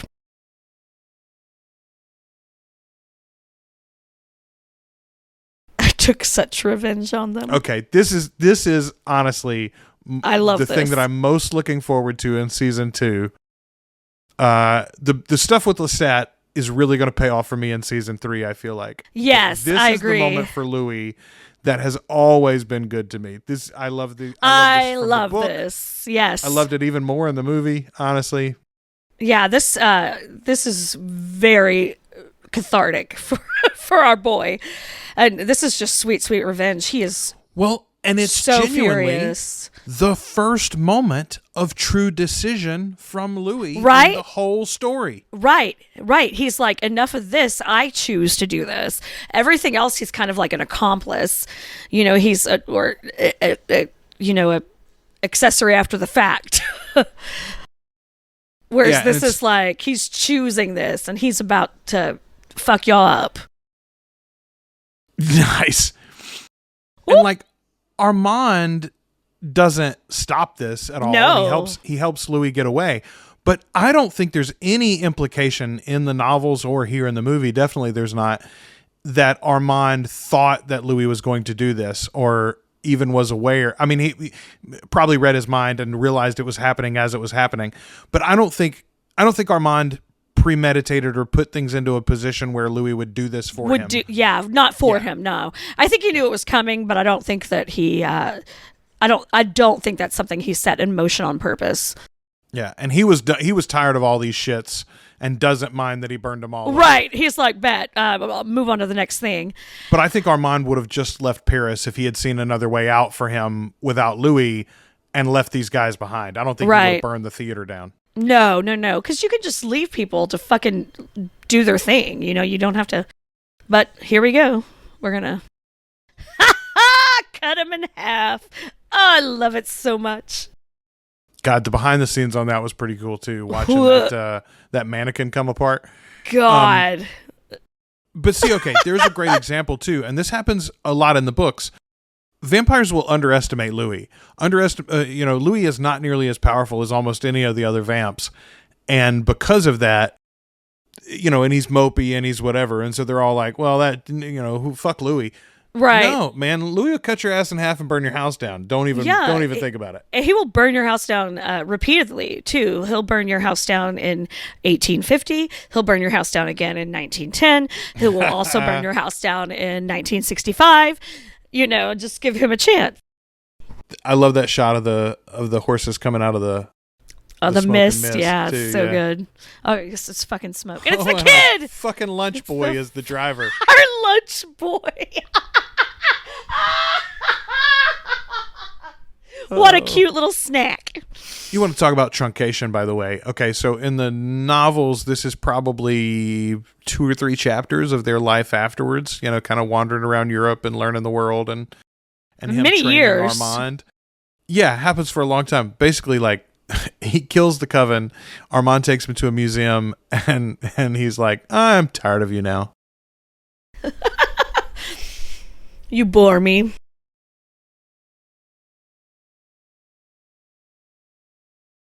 They were doomed. But see, even there, like, Louis like, I cut them all in half and burned them all down, but it's your fault. You should have. Yeah. I don't like you anymore because you didn't stick with your people, Armand. But he says that they're stuck in their decadent time.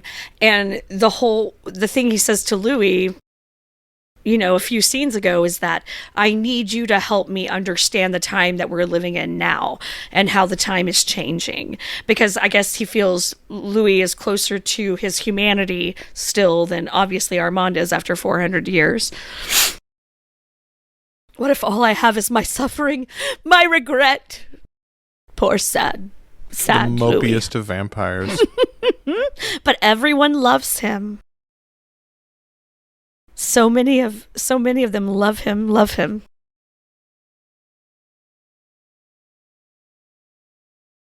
That's a very Fredo moment right here. Yeah, Michael actually kisses him though.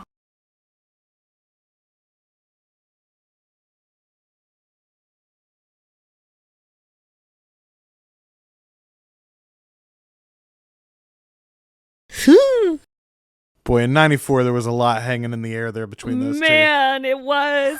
It's so good.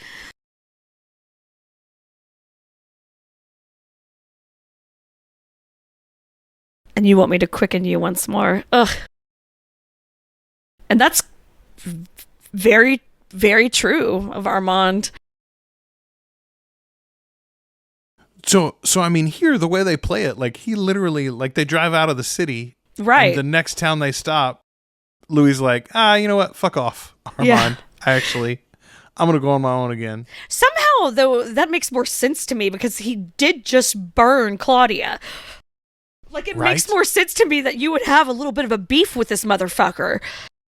Well, so that's interesting. In the TV series, we get the impression that Louis has not remembered this all properly. So the 70 years that they've spent together in the show makes a little more sense. Boy, I'd forgotten this shot as they pull up out of the theater. God, it's beautiful. It is really nice, yeah. And a great transition there too to this. This is a great moment. Oh, from the yeah. novels, when he talks about going to see film for the first time. I love it in the series. What's one of my...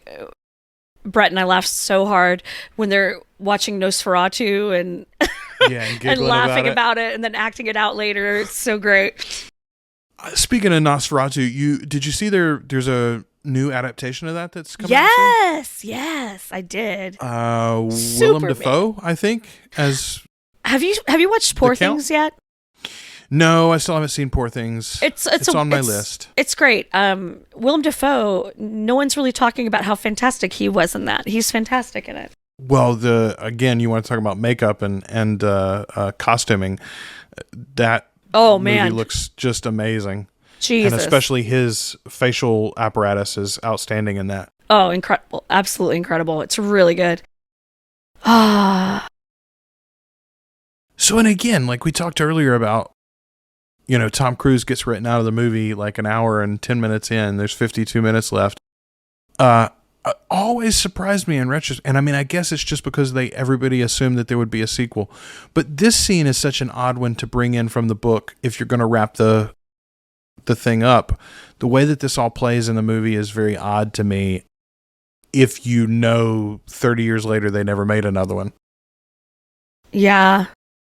They're definitely laying the groundwork, though. It is a bummer that more did not come of this series at the time. Would have been so interesting to see Tom Cruise as the vampire Lestat. Yeah. Set in the 1700s and to see his upbringing and all these to get the wolf killer and some of the Marius stuff, et cetera, et cetera. Would have loved to have seen who they cast as Marius in this production too. Yeah, for sure, because this would have been a good time. You still could have used who she liked for Lestat when she wrote him. You're talking about Rutger Hauer? Yes. Yeah, I thought the same thing too. Make him at that time, Marius. I was like, he could totally still be Marius at that time. Ugh.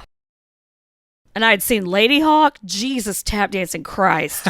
That is a heartbreaker. Around this time, I think of him in Buffy the Vampire Slayer. Oh, yes! Yeah. Obviously more camp, but that's a very fun vampire movie. I mean, the series is obviously, amazing and became so much more than the movie was, but the movie was so much fun. Fucking Pee Wee Herman. Paul Rubens is so funny in it. That's a good example of what we've got here, right? If this is all we had ever gotten, that's true. You're totally right. It would have been fine. It's not perfect, but it would have been great, and we would have thought of it fondly. And hey, that's a good adaptation of that thing. But the TV series becomes so much more than the movie could have been, and the same thing absolutely happened with Buffy the Vampire Slayer's old what's his face. Let's just say got to take another swing at it. Yeah. Too bad he's a scumbag, but that's still what I was going to say. It's such a shame. There are a lot of those scumbags going around. We got to overlook some of their earlier work. Man, Lestat still looks like absolute shit. Well, okay, but I was going to say I do like the transition here. So he's not what he was when he attacks them after the draining in the swamp, but still he's looking bedraggled and lost, and it makes sense if you realize he's been living off of rats basically this whole time. He's a dusty motherfucker.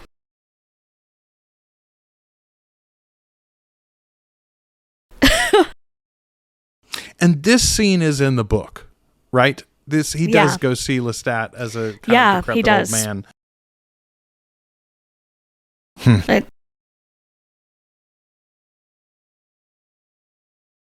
God, what could have been if they had actually unloaded this and made a sequel or two? Oh, they could have made such a mess out of it, though. Oh, they absolutely would have. Especially by the time they got to Queen of the Damned, as we saw when they actually did eventually. I know. Like that. Even with this creative team, I don't think they could have pulled it off in the late 90s.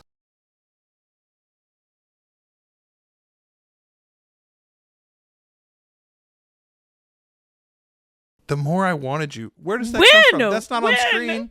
Yeah, when was that? I didn't see that at all. I didn't even think you wanted to be his friend.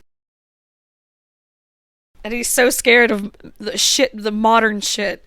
Why there's a fucking helicopter that was right outside of the window. I do. And they're shining the lights in there. Like, what are you going to do with this vagrant now that you've spotted him? I can tell you that the cops in New Orleans have bigger fish to fry. Yeah, than vagrants in rundown houses.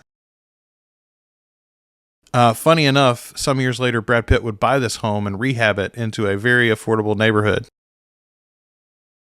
Sorry, that's a New Orleans rehab joke after Katrina.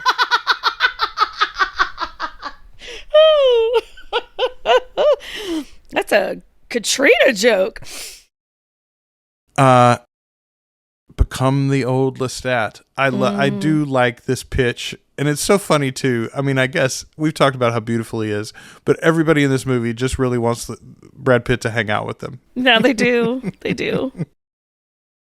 Please hang out with me, Bradley. Please, Brad. Please, Brad. Oh, my decrepit hand. See, okay, but that scene plays better to me.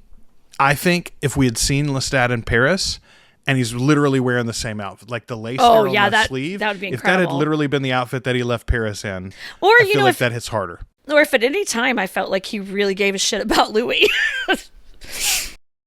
Man, and I never would have had that complaint before.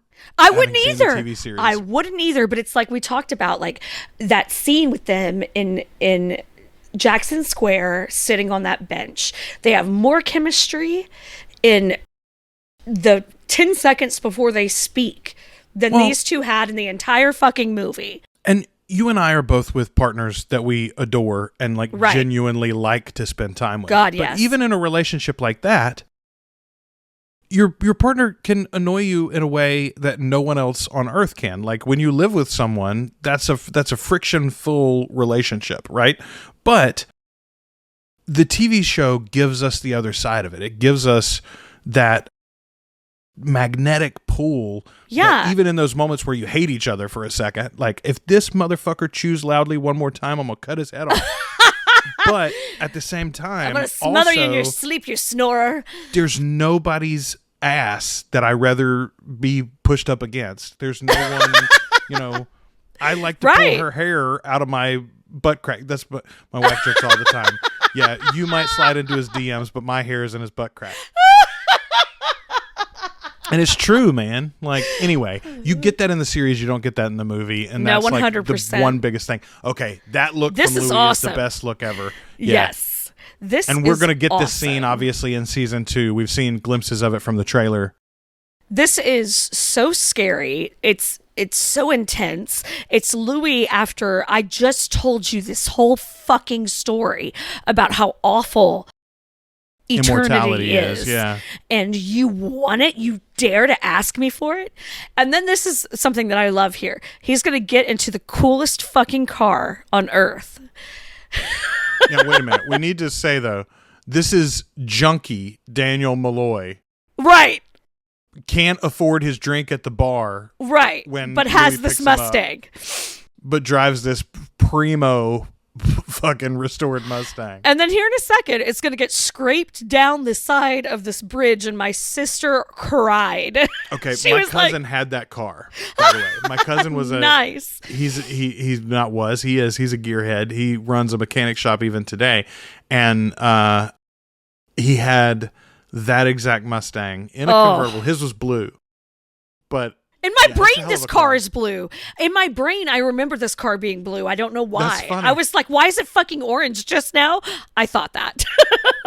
I thought this car was blue. But yeah, this is such a great... This is Times perfect. Were different then. I was a man at that age. That's such a great restart. The south of New Orleans, I lost my wife in childbirth. And I love this moment from Daniel because he's like, "Oh, this is good stuff." He literally has almost nothing to do in this movie. He doesn't have a lot of lines. And then our guy, I assume I need no introduction. Brilliant. And then my sister was like, "No, not the car."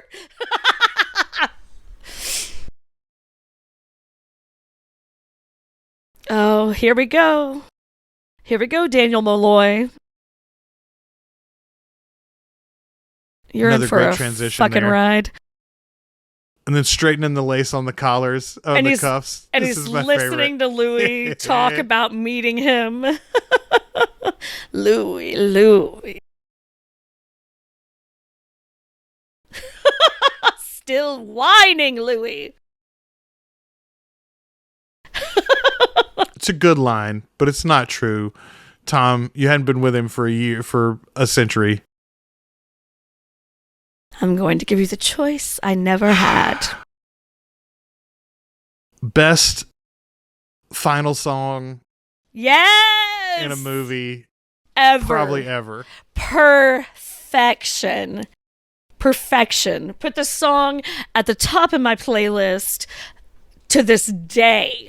I mean, the original version of the song is great, and I believe it plays at the end of Fallen with Denzel Washington, which is a great movie. Oh, that's a great fucking movie. And that's a good ending to that one, too. But this one from Guns N' Roses, this remake of Sympathy for the Devil is just so good. The drums in it are unbelievable. And mimic, interestingly, and this might have been on purpose or not, I don't know, but the drums mimic the music from The Plantation in the open, like as they begin to burn the. Oh, that's awesome. They're getting ready to confront. I think there's absolutely a link there.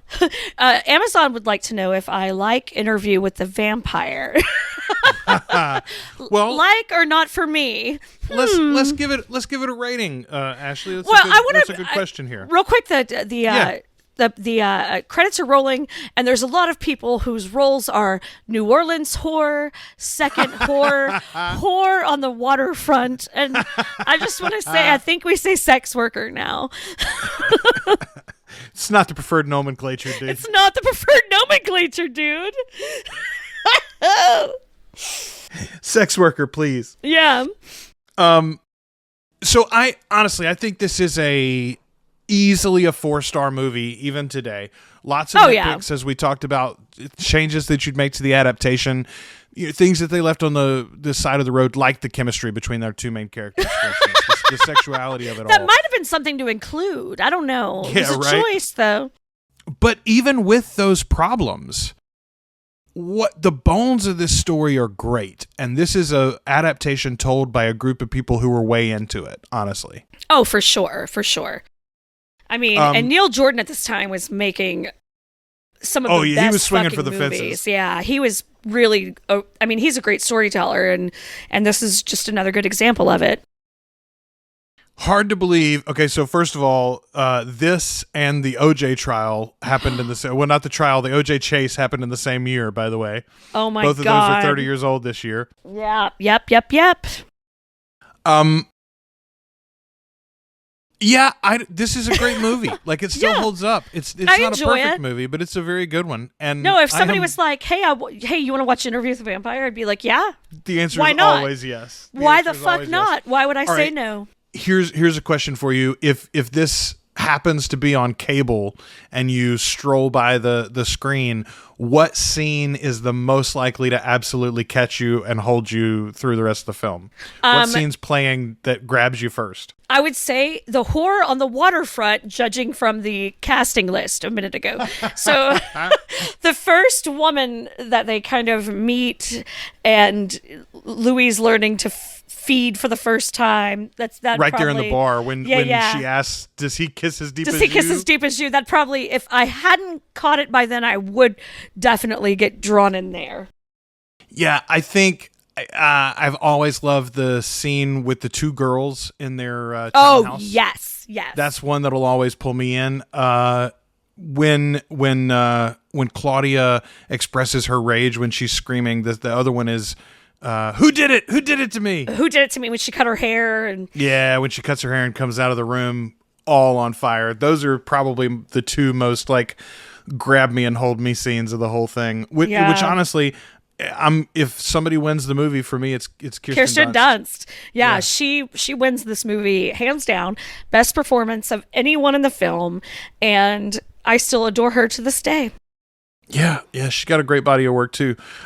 Congratulations to everybody involved in this one. You did a fine job, folks. You did the movie. 30 years, you've now got a different, in my mind, I'd say a better adaptation out there, and yet this film still has a lot of value. And I know for a lot of people, this is the adaptation. A lot of people prefer it over the series. I don't understand you, but I appreciate and respect your opinion. Right. There's space for you in the fandom. We are not gatekeeping. All right. So here's what we're going to do, Ashley. We'll be back. Oh, first of all, let's a little nod there. Shreveport Bossier Film Assistance Office. Hey! I knew this was filmed in New Orleans. I didn't realize they shot maybe in North Louisiana too. Yeah, so next week we will be back with We a commentary track on Queen of the Damned. And then the Jesus. week after that, we're going to be talking about the novel Pandora. So join us again.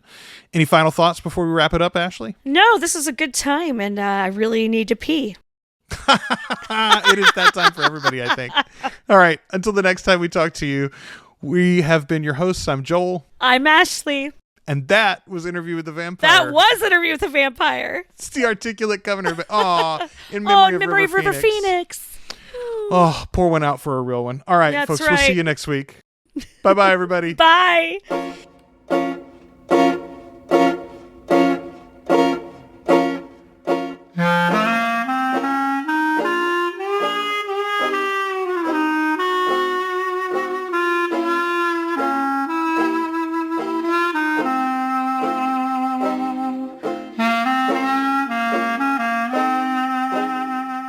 Thanks for listening to The Articulate Coven.